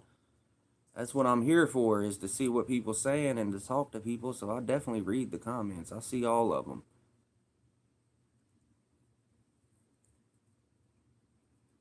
But yeah, that's what I try to do, man. I'm glad he just said that because that lets me know like that I entertain and that even though I be talking too much and I talk a lot, people still watch and that's what they want to hear because like it don't take nothing but about 1 minute or 30 seconds of you not saying nothing for a motherfucker just to flip right through it to the next one because like they're already looking through the lives as it is. Like if you ain't saying some profound shit or saying something, if you're just like this looking at the screen not saying much, rolling a joint, they're gonna flip right past you. They don't give a shit. It's hard to hold people on the live. It really is. They said, let's donate money to Junkie Jordan. He needs to change t-shirt and hat. Yeah, donate money to me. You know what I mean? The guy with thousands of dollars already. Yeah, donate to him. See, you get some misperception just because I wear the same clothes or something. That's what you think. You think I'm a junkie and I'm broke. Boy, I just went and spent fucking $3,000 in Miami and still got another 3 bands. I could go to Vegas tomorrow if I wanted to. Stupid. Who you talking about? I just got back from Miami and Key West and spent 3 bands and still sitting on hella bands. Like I said, if I want to leave tomorrow and go to Vegas, today's my birthday. Did y'all not know that? Today is my birthday. I forgot to tell y'all that. Yes, sir. I'm 32 years old today, June 7th, 1994. Yes, sir. Y'all didn't even know that. All right then. See, y'all get on here talking shit. Didn't even know it was my birthday. June 7th, real Gemini. Yeah, see, I'm one of them ones though. You gotta think though. Ever since I've been 10 and 11 years old, I never got Christmas. I never celebrated birthdays. Nobody ever made it a big deal. That's why you just now heard me say it. I didn't even think to mention it. Just because I'm one of them ones, like, that's how you know. You should have known right off that. Like, he didn't even mention today was his birthday. It's like not even a big deal to him. Well, that's because it never was. Ever since I've been 10 and 11, we didn't have Christmas and Easters and all. Like, you know what I mean? I celebrated Easter before I ever got a Christmas. That's because Christmas cost money and we were poor. Believe that. There's a reason why you didn't know it was my birthday today. We don't take it serious. I never celebrated anything. We come from the slums. All that means is you're one step closer to death. I don't want to mention that I'm fucking closer to death than I was last year. Fuck. But yeah, today's my birthday, June 7th, 1994. I'm 32 years old today.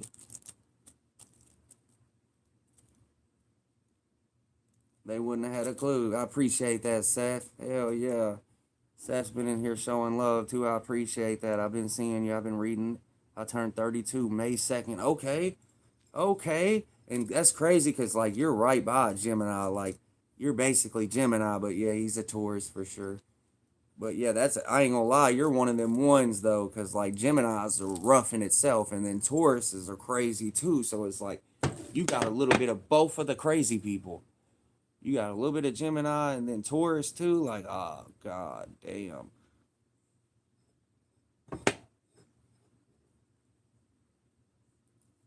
Yeah, you got stuck with a little bit of all the craziness.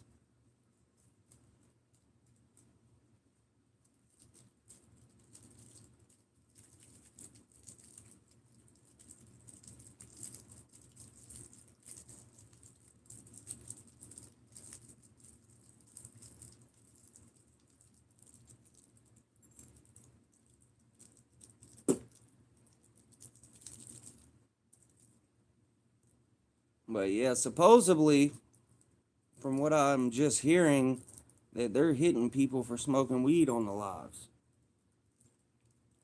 So I might not even get my monetization accepted this time, because like I guarantee that's what'll happen is I'll fix whatever they said was wrong for the first one, and then they'll end up saying, that they'll end up saying,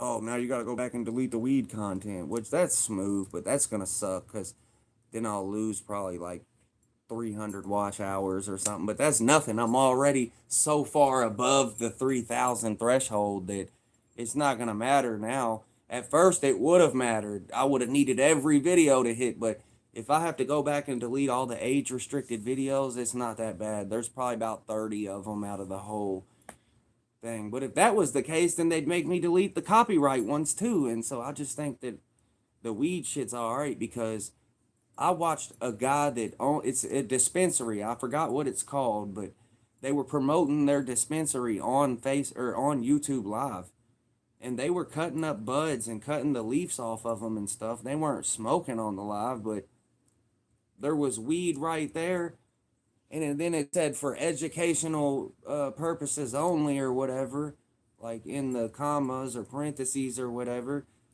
So I don't know. I just figured that, but if they end up hitting me for the weed, then I'm gonna have to go back and delete all them too. Which I'm sure they probably will. I'm sure they'll hit me for the weed. That'll be the next thing. But like, why wouldn't they have put that on the punch list though? Like they gave me it says the punch list below, and the only thing that was on the punch list was reused content. Like I would think that they would have told me everything that was wrong from stopping me from monetization, right? Because that's what it said. It said, look at the punch list below and go back and correct things and then reapply in 30 days. So, I mean, I guess, and I would think that, like, whatever was wrong stopping me from monetization, they would have put it right then and there. But maybe not, man. You know, I don't know.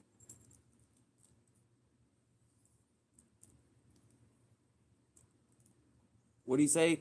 He said you can't follow any account mods slash fans. What do you mean? I follow a lot of my mods. I mean, pretty much all of my mods, they go live too. I follow all of them. I support all of them. They support me. Shit. I mean, all of them. And I ain't gonna lie, I'm not gonna unmod all the people that I follow or whatever. Fuck all that. I mean, I'm not gonna, you know, unsubscribe to all the people that mod. Fuck that. I watch their lives and shit. I'll be supporting and turning up with them.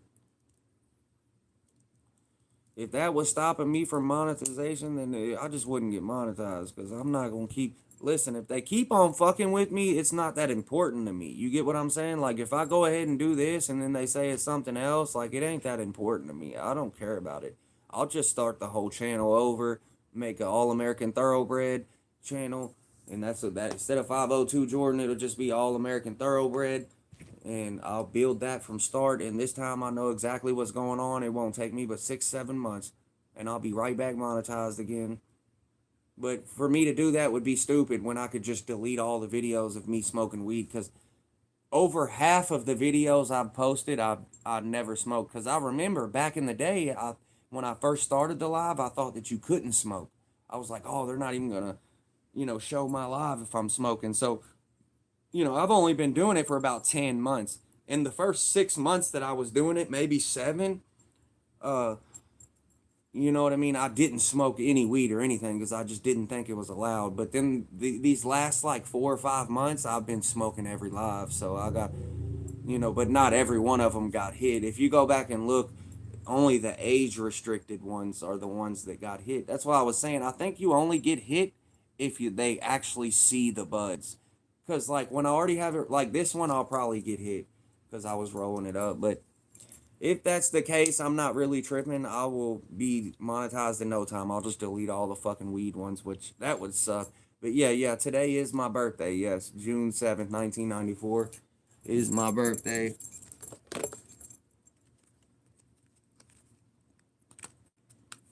Mm-hmm. Yep. Yes, sir. Right there. Let's see. You see it?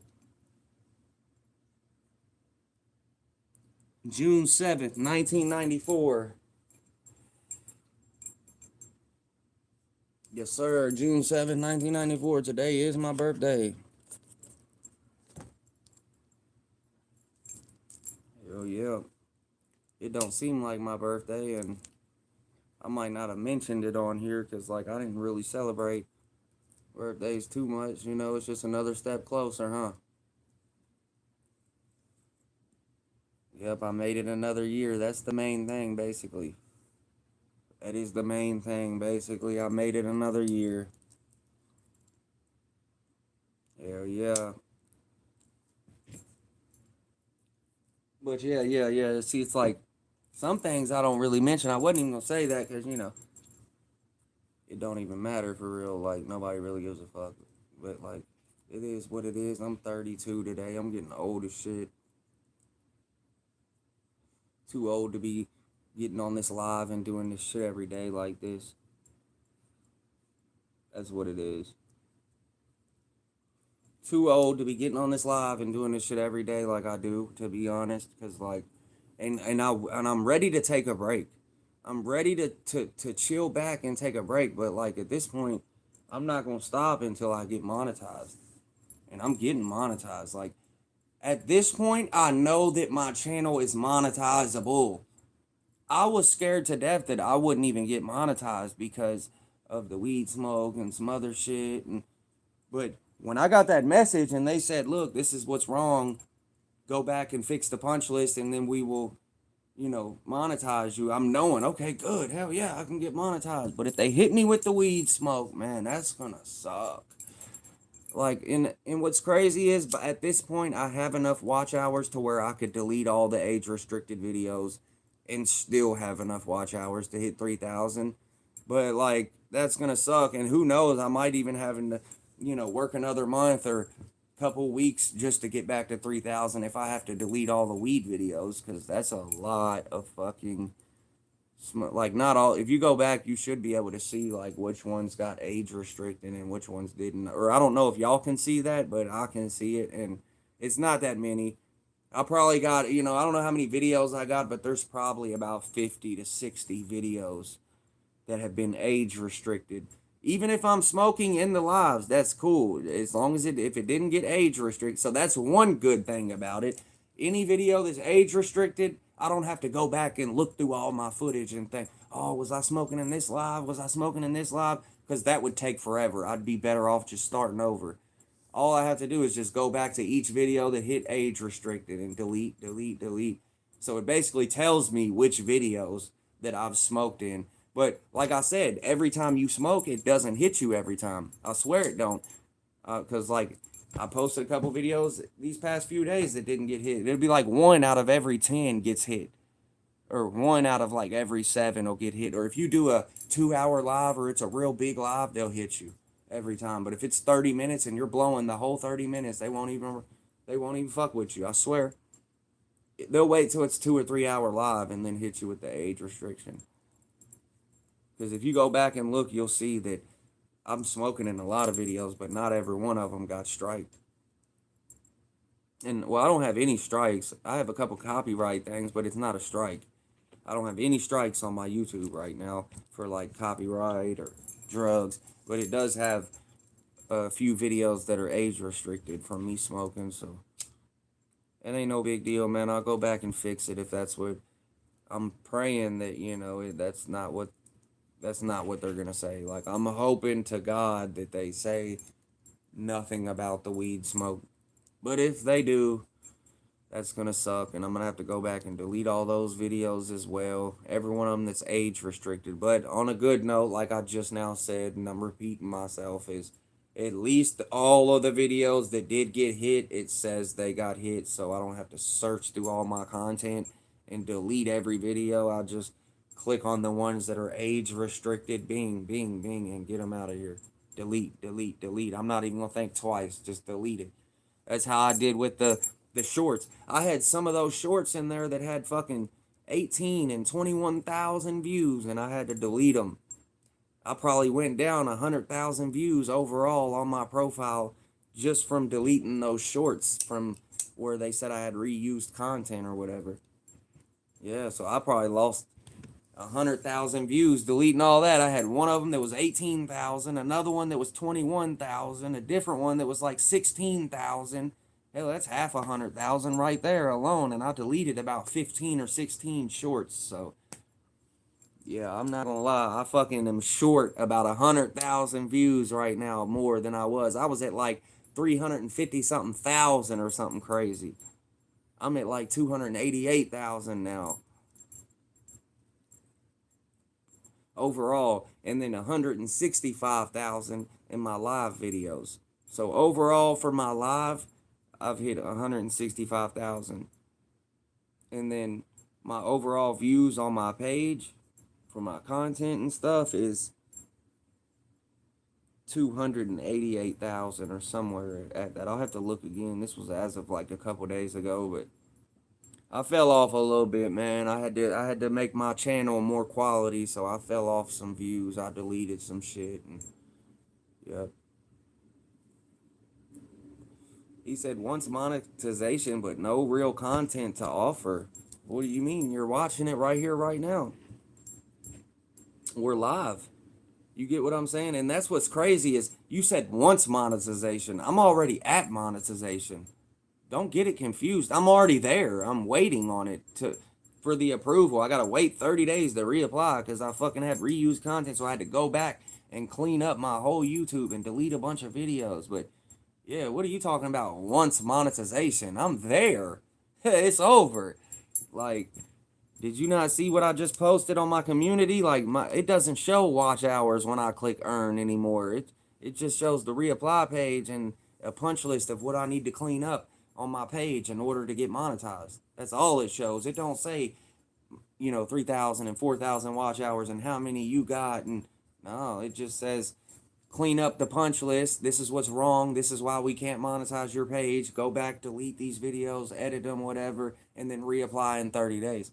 So yeah, you might want to get it correct, man. You're way far behind at this point, brother. We're already monetized, basically. We're just waiting for them to approve my shit and make it, to where I can be monetized. They didn't approve me the first time because they said I had reused content.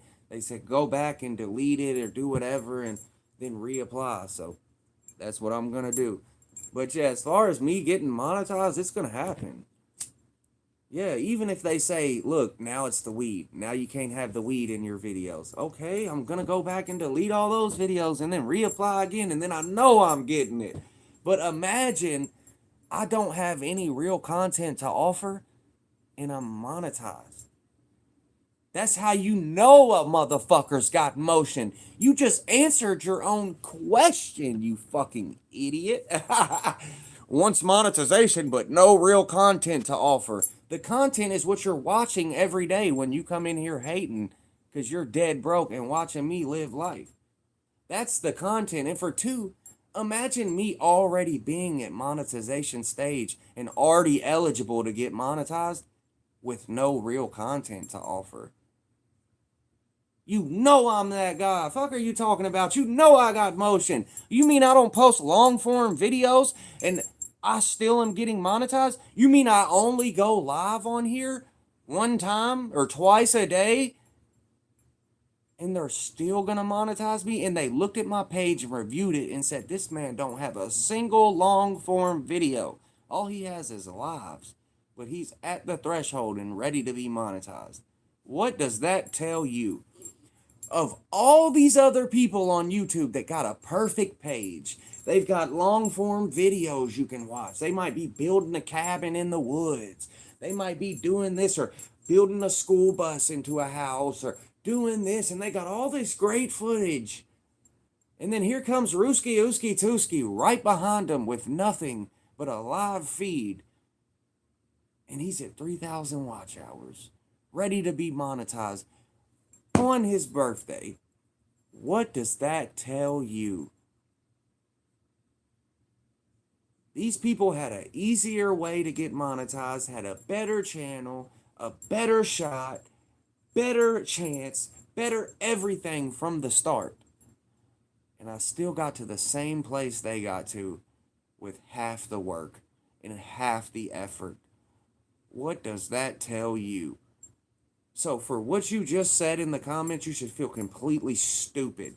Because what that tells me is this man got something going on that somebody else don't got, because these people are going above and beyond to hit the same stage that he's hitting and making it look easy and inspiring other people to do it because he's making it look so easy.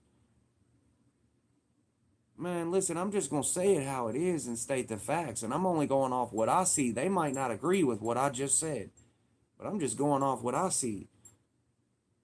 Like, if I'm able to make it and almost get monetized off half the bullshit content that I put out, and they're doing all this extra shit and making it professional and have big long form videos and actual real content that's interesting to watch, but I still did the same thing they did on YouTube, like, what would that mean for me, and then what would that mean for them? Like, if they put in all the work, they earned it, right? Hell yeah. But some of y'all might not respect the fact that I didn't earn this shit. Like, I've only been going live, right? That's what you think. You probably think, like, oh, he didn't earn it. Like, he don't even post real content. And he's already almost monetized. And, man, don't be a hater, bro. That's a hating-ass move, what you just said right there. Like, I put in 10 and 11 months of going hard every day, even when I don't want to go live, and I'm getting off work, and I'm tired, and I've been lifting heavy pallets and doing this and doing that all day, and I might not even want to talk. And then I get on here for an hour and 2 hours and talk when I'm tired and don't want to. And I put in the work and I did that. And now you're upset talking about I ain't got good content, but you're steady in here every day watching. People contradict themselves so much on this shit. Like, I know I contradict myself, but god damn, I thought I was bad at that shit. And I wouldn't say that I contradict myself. I just would say that I feel different ways different days. You get what I'm saying? And like one day I might be feeling this and believe that, but it might not be the same way the next day, because I might have learned something new, or I might have seen something different, or I might have noticed something that didn't happen the day before.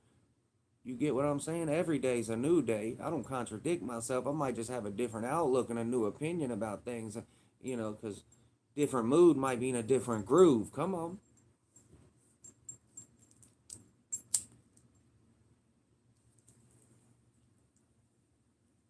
They said, I watch you because you make a fool of yourself. I like people degrading themselves in real time. So let me ask you this then.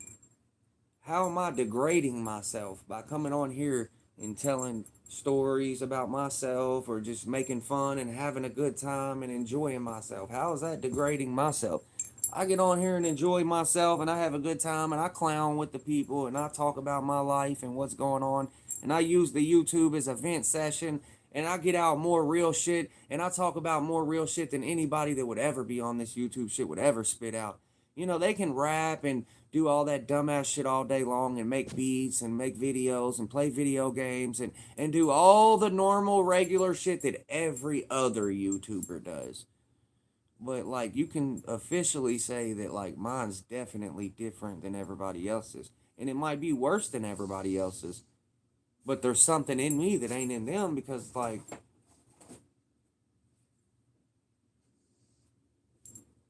I don't post long form content. Like, they do what they do, I do what I do. So how am I degrading myself by doing the same thing that these other people do? I don't put in half the work. I just get on here and talk. If I'm able to get on here and talk and hold as many people as they do in their lives, and they got 10 and 20 and 30 and 40,000 followers, and I'm holding the same people in my shit as they do, and they're playing a video game and they're rapping and they got a studio thing in front of them and they're making music and they got all nice PC setup and everything looks all dope and official and new, and then here I go with a $150 phone and turn this bitch on and get to yapping and make it happen, and now you're upset about it. Happy birthday, babe. Thank you. So now I'm degrading myself. Nah, don't get mad because I can get on here and yapping and make it happen. Like I said, it is what it is. That's why I like to watch like Christy's lives and Alicia and Oscar, because these are people that ain't like playing music or doing this or looking at a screen or looking at a PC or playing a video game or rapping, or like they're talking about real life stuff that's going on with them. They're talking. That's what I want to hear. Like, I'm here watching you because I'm curious about how you are as a person. So like, I want to hear about your life and what you're going on and what's going on with your life, and like, you got the kids on the bus and this, that, and the other. Like, that's what I'm trying to hear. I'm not here to like listen to a rap song that you made or like play a video game and win the game in front of you. I don't give a shit about that. Like I always have got on here and said, they want to see real life. They want to see the bad days. They want to see the good days. Quit coming on here like the game show host. Like, because I scroll through the people that are rapping or like the raid people. Like, it's got to be something cool. Like, but if somebody's sitting there talking and that's all they're doing, I usually find myself sitting there and stopping to see how this person is and what they act like or where they're from or how they carry themselves, just because it's a person and I'm a person. But like, I can scroll through a million channels and see that girl that writes on her face, or somebody that acts stupid, or somebody that's putting the rubber bands around the milk gallon, or and I'm gonna scroll right past that dumbass shit. Oh my god, we got one more button to hit and it's gonna crush my finger, and the little toy is just, the alligator hungry hippo is just gonna bite my finger off. Everybody hit the subscribe. We've got 10 more seconds and we're hitting the button and it's gonna bite my whole finger off. Like, listen, I'm scrolling right through it. Bing. Shut the fuck up. I'm not 5. You think I want to watch Blues Clues or some dumbass shit on here? These game show people fucking wrapping around rubber bands and shit around a milk gallon to see how many they... I don't give a shit about that. I'm not 9. I want to hear about the person that just lost their job and then came back up a month later and now they got a double, as good as a job. And now they fucking got a new house and they ended up breaking up with whoever and still made a way, and now they got their house and a new job, and like that's the shit I'm trying to see. I don't give a fuck about your milk gallon or your fake life or your game show host. You know what I mean? I want to know when somebody's down bad, and I want to know when they're up, and I want to know what their problem is today and what's going on. And I like real life things. You get what I'm saying? That's why I've always been a documentary fan. I'm not gonna lie, that's why I watch nothing but documentaries. I don't watch movies. If it ain't a documentary, I don't want to watch it. If it wasn't based on real events, I don't want to watch it. If it wasn't based on a true story, I don't want to watch it. Ask my girl, I don't watch TV. I don't watch movies. Sometimes I watch the TV. When I do, it be documentaries. Lock Up Raw, shit like that. Like documentaries, real life shit. I'm not watching no dumbass fucking game show. I'm not watching Jeopardy. I'm not watching Are You Smarter Than a Fifth Grader? I'm not watching Gold Rush. I'm not watching Discovery Channel. I don't give a shit about Parker. Fuck his dumb ass. He shouldn't have stole all that land and then started digging on it and went to prison for 20 years. Like, anyway.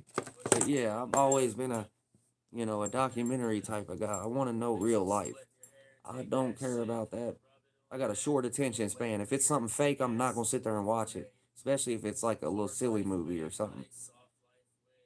Have y'all ever seen the movie In Time? That's one of my favorite movies. I love that movie. It's called In Time. It's got Justin Timberlake, and it's where they basically have a time in life, and when you hit 18, that's when your time starts. You know what I mean? And when your time runs out, you die. But in order to get more time, you have to work. So basically, time is like money. So these people have time clocks on their wrist, and like they got to clock in, boop, and go to work, and their pay is time on their life. So some of these people get down to their last 2 3 hours and they're scrambling. It's an interesting movie. It gets crazy if you think about it like that, and you think, damn, what if money was life? Like, what if your money was time? Like, how much time you had left? Like, imagine if you had to work for how long you lived. Some of these people in the movie had been living thousands of years, and they were millionaires. But it was all about a guy that come from the slums, from nothing, and he sees half his family die from just basically working little odd jobs and factory jobs their whole life until basically they can't work no more, and then they die. They die out, or they lose their job and then they die, or they have to go to the hospital because they got sick and then they die because they run out of time. You got to work for time. Time is money, right? So it was an interesting movie, but anyway, it was about the guy that come from the slums and watched half his family die, and these people on fucking islands and just living good lives for thousands of years and had families that were generations old. And then he eventually was like, fuck that. I'm tired of seeing all these broke people die while these rich people are living lavish lives and they never die. They live thousands of years. They got families that's been on the earth for hundreds of years because they have money. They keep getting time on their life. They live forever.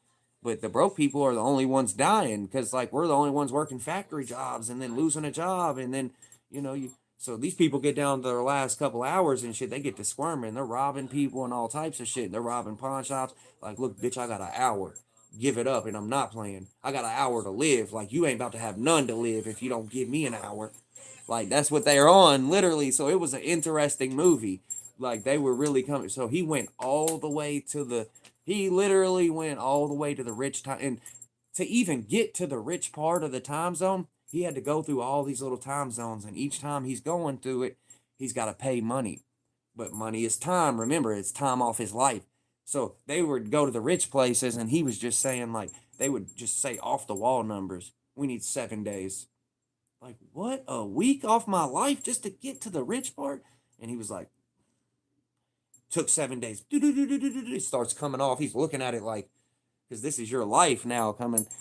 But yeah, and then literally that shit was crazy, bro. But he ended up getting there, and he did what he did, man. And he did what he said he was going to do. He went over and he robbed all the fucking rich people. He hit the bank, broke into the bank, took all the time clocks, and started handing them out to everybody. You see nothing but broke people running up in the bank going, and just running the clocks out, throwing it away. They were basically, going to live forever, and they were all happy now. You had never seen so many broke people happy because they knew they weren't going to die. And some of these people were running on hours before it was over, and they were trying to go to work every day just to gain 6 more hours of life. And then, but you'll go back and lose 3 hours. You got 3 hours left. You gain six more, but you might need 3 hours of your life to pay the electric bill. Or it might cost you 6 hours to get back and forth to work all week. Like, so it's like people were dying out because, like, just like you run out of money, you run out of life. But if it got to that point, I would live forever. Yeah, if it got to that point, though, Otuski will live forever, I promise. I'm going to rob everybody. Because I like the way he did it. He went up to dude and he was like, the cop. He went straight up to the cop, like, yeah, go on and give me that. Because either you can have no life or you're going to give me like 3 hours right here. He did like that. Boo. He took his shit. Yeah, we'll holler. And then he left him with some hours. Yeah, it's like a really good movie. Yeah, it is. He left that guy with he left the cop with like 1 hour left. He was like, yeah, I got you. And when they twist hands, like you can rob them like that and take their time. So he left him with about an hour and had his ass squirming. He ran right back to the cop car, not knowing that the cop car had a thing in it where you could scan and get, some hours off of it for free because they were cops. So they lived forever. But that dude had already lived for like 300 years and he was a cop. But he was telling him, he's like, I'm going to cut you short right here. It's over. You got an hour to live. When's the last time you lived like that? When's the last time you felt that? Yeah, you got an hour to live. Start squirming. He got up through with his shit. That was a really good movie. That's one of the best movies I've ever seen in my entire life. I'll forever say that's my favorite movie forever. I mean, just because the plot and the storyline, if you have no choice but to get into the movie and think, damn, if this was real life, it would be fucking sketchy. I mean, he ran straight up on the pawn shop because him and his girl was down to an hour left and they were both about to die. And he was like, yeah, give me that shit. No, matter of fact, he took the earrings off of some girl that he seen. He robbed them. He seen some girl and pulled them out the car. Boom, robbed her, took the earrings, and they went and pawned them. And then he got some more life, and he was able to get to where he was going. Oh, we mute that for a sec.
They said, I will do everything to fight Jordan.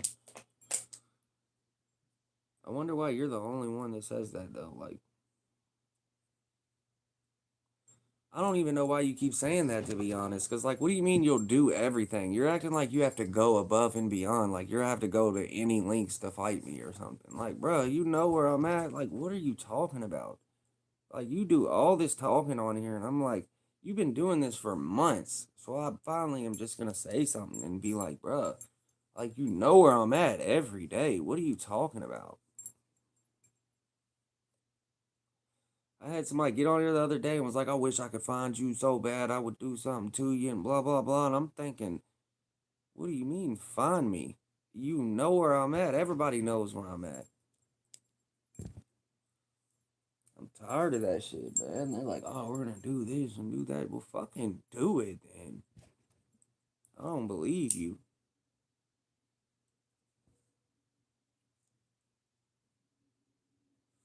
They said less talking, maybe more doing would help you. Oh, okay. Well, I appreciate that advice. I'll take that in to consideration.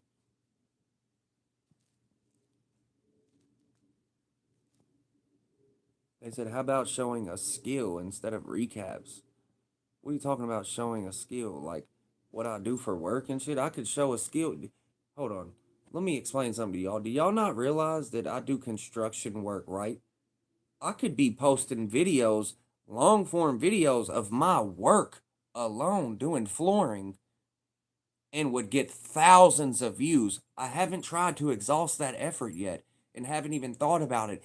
Everybody at my work has told me, bro, why don't you post the work? You would get millions of views. Like, how many people that do flooring and you see them and they're doing thousands of views? Like, everybody watches that stuff because it's interesting and not everybody can do it. And I was like, yeah, you're right. Like, maybe soon I'll start doing it. And I told him I don't want people, you know what I'm saying, figuring out where I work and shit like that anyway. So I just wouldn't do it. But I'm thinking about, posting videos. I'll just take my shirt off and wear a different shirt. That way they don't know where I work at. No, I don't have to ask permission. All my bosses is cool. My bosses always tell me like, man, get you a side job, get you this, get you that. Like, if I told them, look, I'm like, I don't have anybody that stands over my shoulder or nothing, right?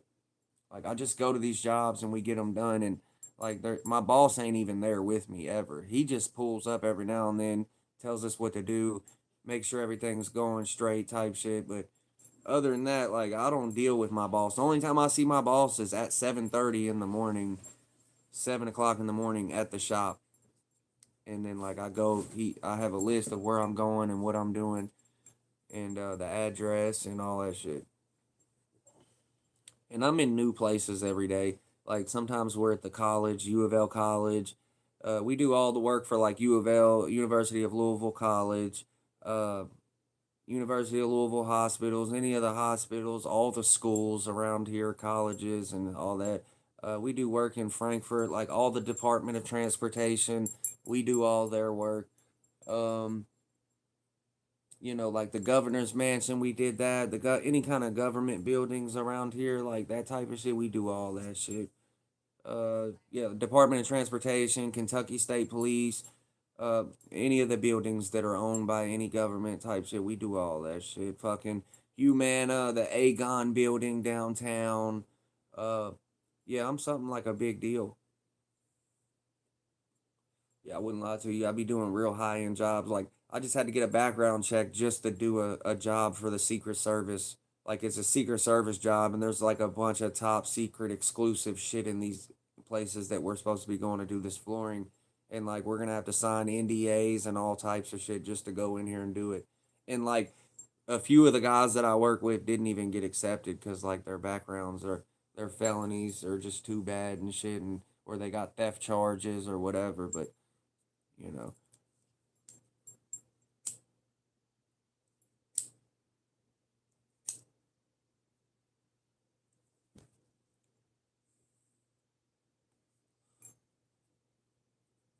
But yeah. But yeah, I could really start recording my job, man, and like what I do for a living every day. So not only am I getting paid for it, but I can make long form videos off YouTube doing that shit all day long. But right now I'm in the process of getting a new phone and shit. Like, I just got to go up there to get the new phone is all it is. Like, what's crazy is I'm eligible for an upgrade. Like, I don't even have to have any money and can get a way better phone than what I got now.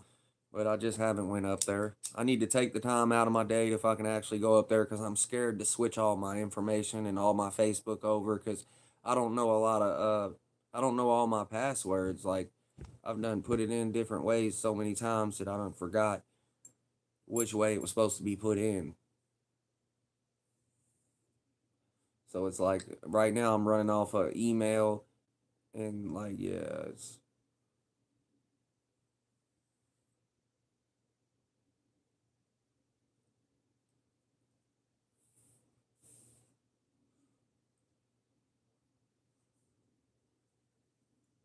they said in a new hat, bro. I got a whole lot of hats. Whole lot of hats that I don't even wear. Like, this ain't the only hat. I just like this hat. I wear this hat a lot. You know what I mean? I got 1, 2, 3, 4 hats right here alone that I don't even wear. You know what I'm saying? In my closet's probably racked up with hats that I don't even wear. Let's see. Uh-oh, somebody just messaged me. Yeah, you get what I'm saying? I probably got 100 hats up here.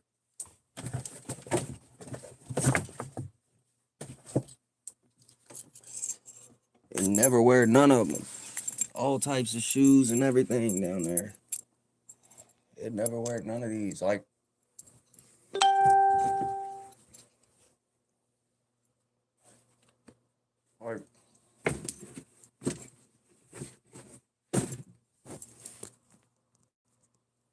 there's fucking hella hats. There's probably about 15 hats up there, just racked up.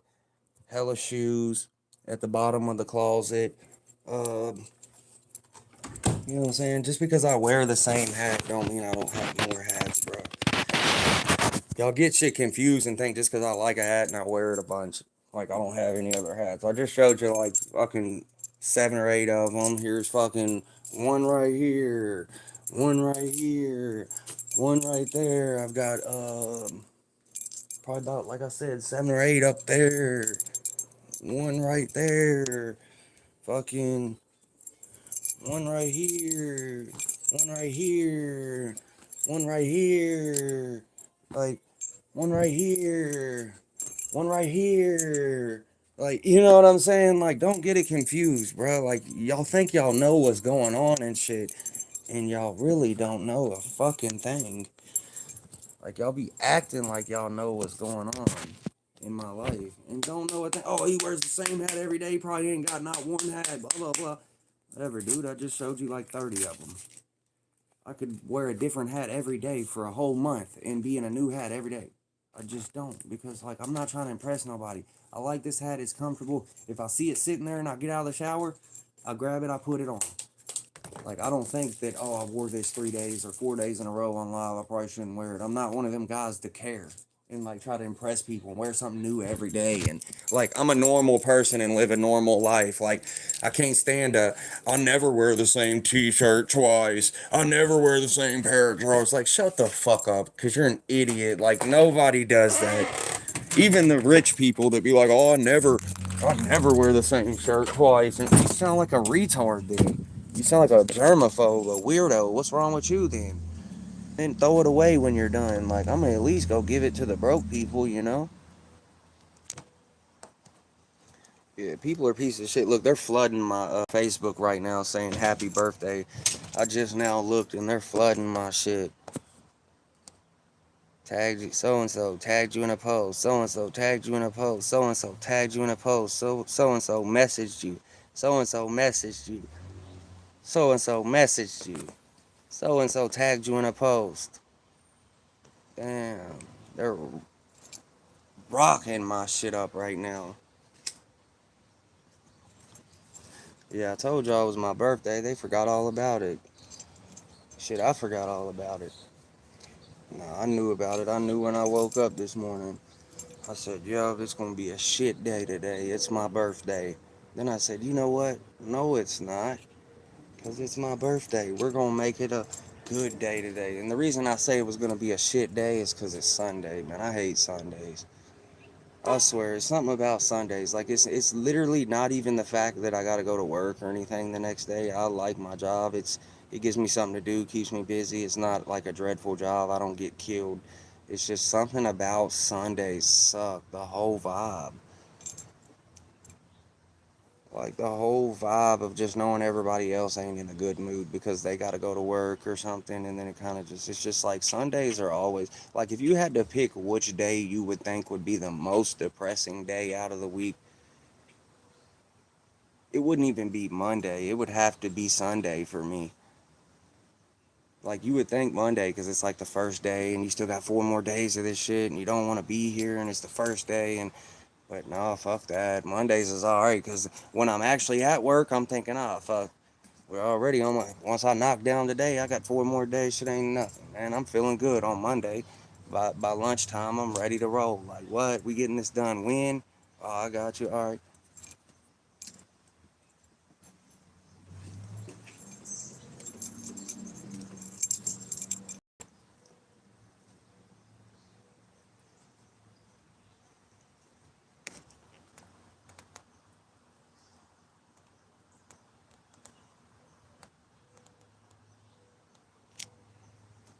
You know what's crazy is I woke up on the wrong side of the bed. Somebody texted me. I told them, and it's crazy because it's somebody I work with. I said, you know what?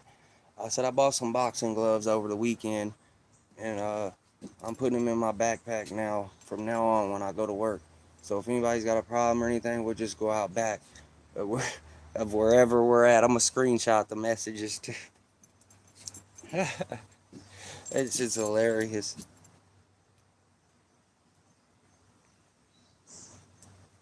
I'm pissed though.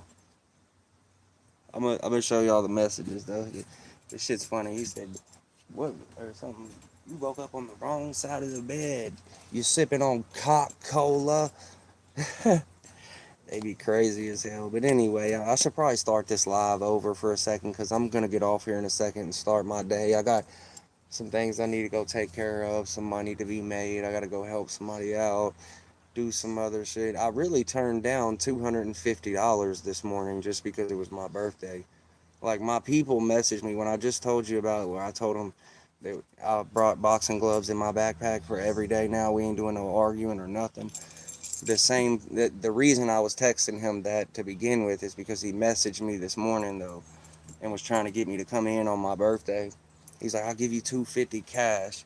He's like, I just need you for like 3-4 hours type shit, 5 hours. And I'm like, that ain't nothing, bruh. So I text him back 12% service charge. 12% service charge, 15% of original cost, and lunch at 12 o'clock on the dot. I messaged him back because that's what you can do, calling the shots. Called the shots on, and he started laughing. I said, I'm serious. I said, it's my birthday today. It's 12% service charge, 15% of overall cost. God damn, that's spanking them alone right there. Oh yeah, and then I added on the 2% installer fee and transportation. So yeah, because it was in Madison, Indiana, which is an hour. So I added all that in. And he was like, all right, I got you. I need the help. And then I backed out and was like, nah, man, it's my birthday. And but he was going to show out for me. Which $250 ain't really worth it to me, to be honest. I'll make $300 in 10 minutes, but I was just going to do it to help him out. And then I started thinking, I was like, it's my birthday. Fuck, I don't want to go do that. So I just said fuck it and didn't go get any money. I needed it though. I ain't gonna lie to you right now. I need a little bit. Like, I got some saved up and shit like that. But like I said, I just went on vacation and I'm down a little bit more than I was. So I'm trying to get back to that point again. I'm trying to at least break even to where I was. So it was like the vacation will be free. Because you got to think, like, when I went off this whole week, I didn't get paid for that whole week, which is fine because I still had money saved up. So I'm all good. But it just sucks when you take that big chunk of loss and then over top of that you went down there and spent $1,500. So it's like I took a $3,000 loss in a week. In 1 week, and I'm still straight. I'm still doing good. I'm still on the move. That's what I'm telling you, man. I'm one of them ones. Like, I took the whole week off, then spent 15, and then still paid 15 for bills and all that. So if you want to be technical, this whole month I lost probably about $4,500. I didn't know if y'all knew that or not. And I'm still on the up and up. Like, the rent was just due. Like, we hit that. You seen the first just flew by. I smashed that. Like, I didn't know. I could have swore I seen somebody in here saying I was broke because I wore the same hat. Anyway, do you want to be even more technical about it? Let me tell you something. I just lost $4,500 in a month. Y'all just seen where I went live 2 months ago with my car. I wrecked my car. I spent another $2,300 on that. Then you just watched me not even a month ago put all brand new plugs and wires and brakes and everything on it. Another $1,100. $3,400 right there from the last month.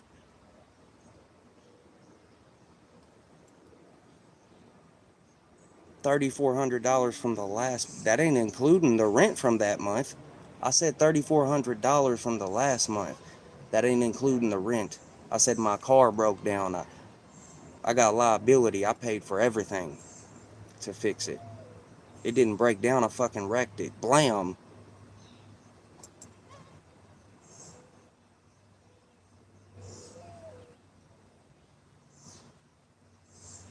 $3,300. If you want to add the rent, just say 43. Then 15 in Miami. Then 15 on the week paycheck. 5 days. What have I lost? Like fucking 10, 11,000 in the past 2 months? And I'm broke. I still ain't broke. I'm still saving. I'm still racked. I'm still straight. I still just paid bills. Man, I don't got nothing else to say but what I just said. Come on.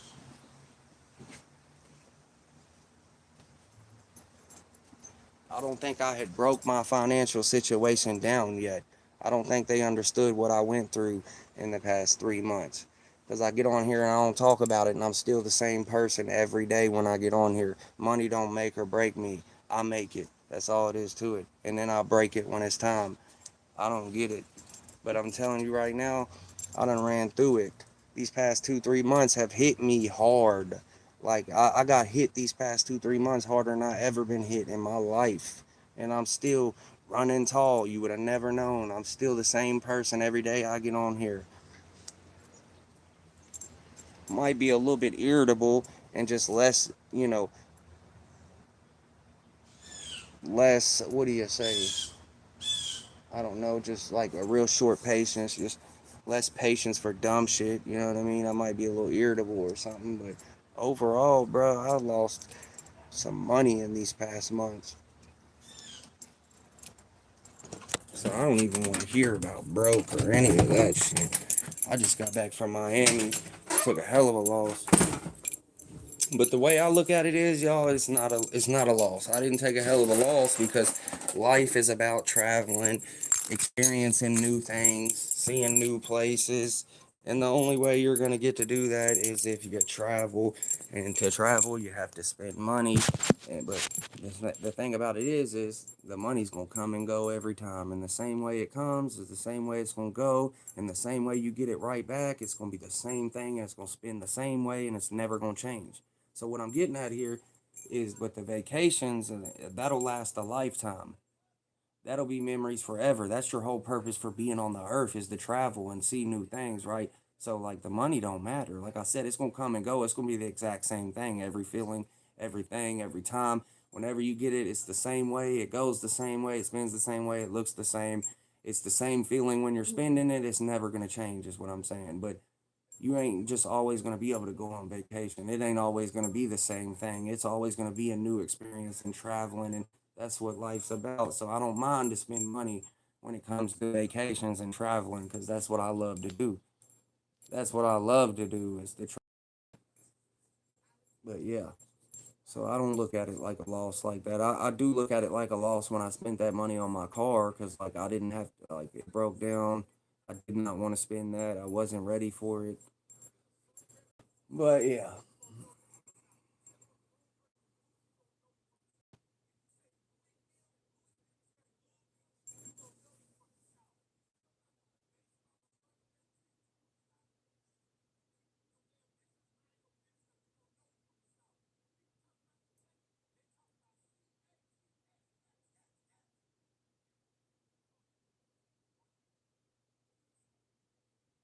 Oh, can I show that to them real quick? Look at this video I shared on my on my fucking Facebook. I'm sorry, Lexington, Kentucky, but Louisville is the owner and operator of Kentucky. 5 things about Louisville that makes Louisville the Uncle he's Phil telling the of truth. Kentucky. Number one, Louisville don't act like Kentucky's biggest city. Louisville acts like Kentucky's employer.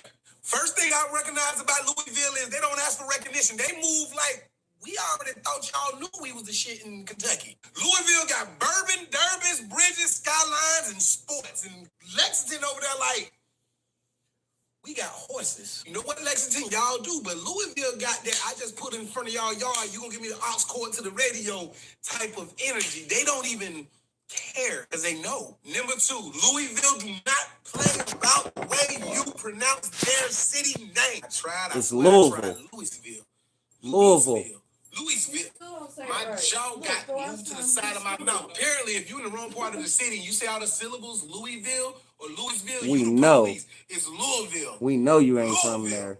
Louisville. It's You say Louisville. Louisville. He ain't even saying You it gonna be right. talking crazy like your jaw broke. You gonna be talking like this. It's Louisville. Number 3, He still didn't Louisville say it is the right. only place It's in Louisville. Kentucky that acts like it's from Kentucky that went all studied abroad and came back better than everybody. Louisville got a very southern swagger to it, but it walks into a room like, hey, we see all y'all, but we got lotion on. We moisturize. Y'all ashy. Come Louisville on. act like if you say something wrong to us, I got something in the car that'll send everybody else in here home, but I'm also going to Hello. follow the law after I do it to make sure I know my rights and y'all know I was right in doing so. Louisville ain't forget how to eat their fried chicken. They just eat it with a fork and knife now. Come Somehow on. people in Louisville I make do that, business don't I? casual become a thing. He got a blazer on with Crocs, and nobody says nothing. Number 4, Louisville got the dummy. And it ain't a joke. From the outside, people think that's just a horse race, but on the inside, baby, that ain't just a sport. That's fashion. Hats, coats, pants. That's tradition. That's hat warfare, and that's a bunch of people that ain't never rode a horse arguing about what Never rode a gonna horse. win. And it's I diverse. It swear. ain't just one You type said of person. hat Now, you gonna see warfare. people that look like me, people that look like you, people that look like me and you, people that look like our mothers and fathers went in the bathroom, did some stuff, came out in 9 months, and now everybody in the living room sitting down and talking and explaining. And we still don't know how to pronounce Louisville. Number 5, Louisville got Midwest personality, Southern practicality, and swagger And they to forgot all still be the the singers best in that came out of Kentucky. Louisville. Louisville Right. ain't fully Southern like Nashville. It ain't Midwest like Cincinnati. It ain't country either. But if you see something in a sundress during football season, you gonna know you from the South. If you step on the wrong person's boots, you gonna know you from the South. Oh, If God. you say Louisville and Louisville instead of Louisville, you gonna know you from the South. If you see somebody with a baseball slugger bat tattooed on the side of your face, you keep your damn distance, mind your business, because you gonna know you from the South. When people talk about Kentucky, they talk about CATS, cats. They forgetting the Cardinals really run that thing. Shouts out to Louisville. Throw your L's up. Come on. Oh, fuck with that. So heavy. That right there just made this whole live. I just wanted to put that on there. I really would have shared it as a short, but I guess they won't let me, huh? Shared it on there as a short. Did oh yeah, on Facebook, yeah. But yeah, I ended up having to delete all the shorts that weren't mine and shit because like they're petty. Next it'll be something else. Watch like when now that I cleaned it all up, now next it'll be like the weed shit. I'll have to go through and delete every video that's age Right, restricted. probably. You should already go ahead and delete the weed ones so that you can actually get monetized next time. Well, if they say something about it, then I'll just wait another 30 days and then I'll delete the weed ones too.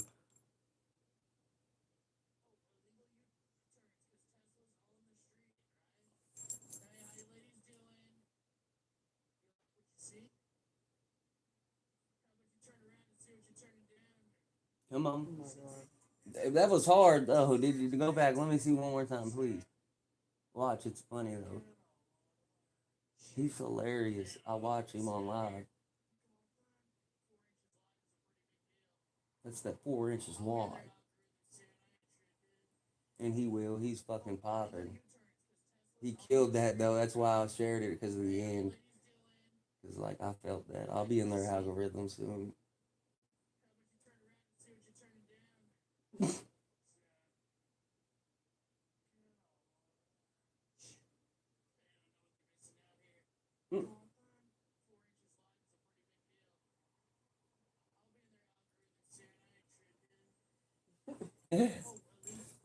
Shit was hilarious. Let me start this live over because I'm about to get up off here in a minute anyway.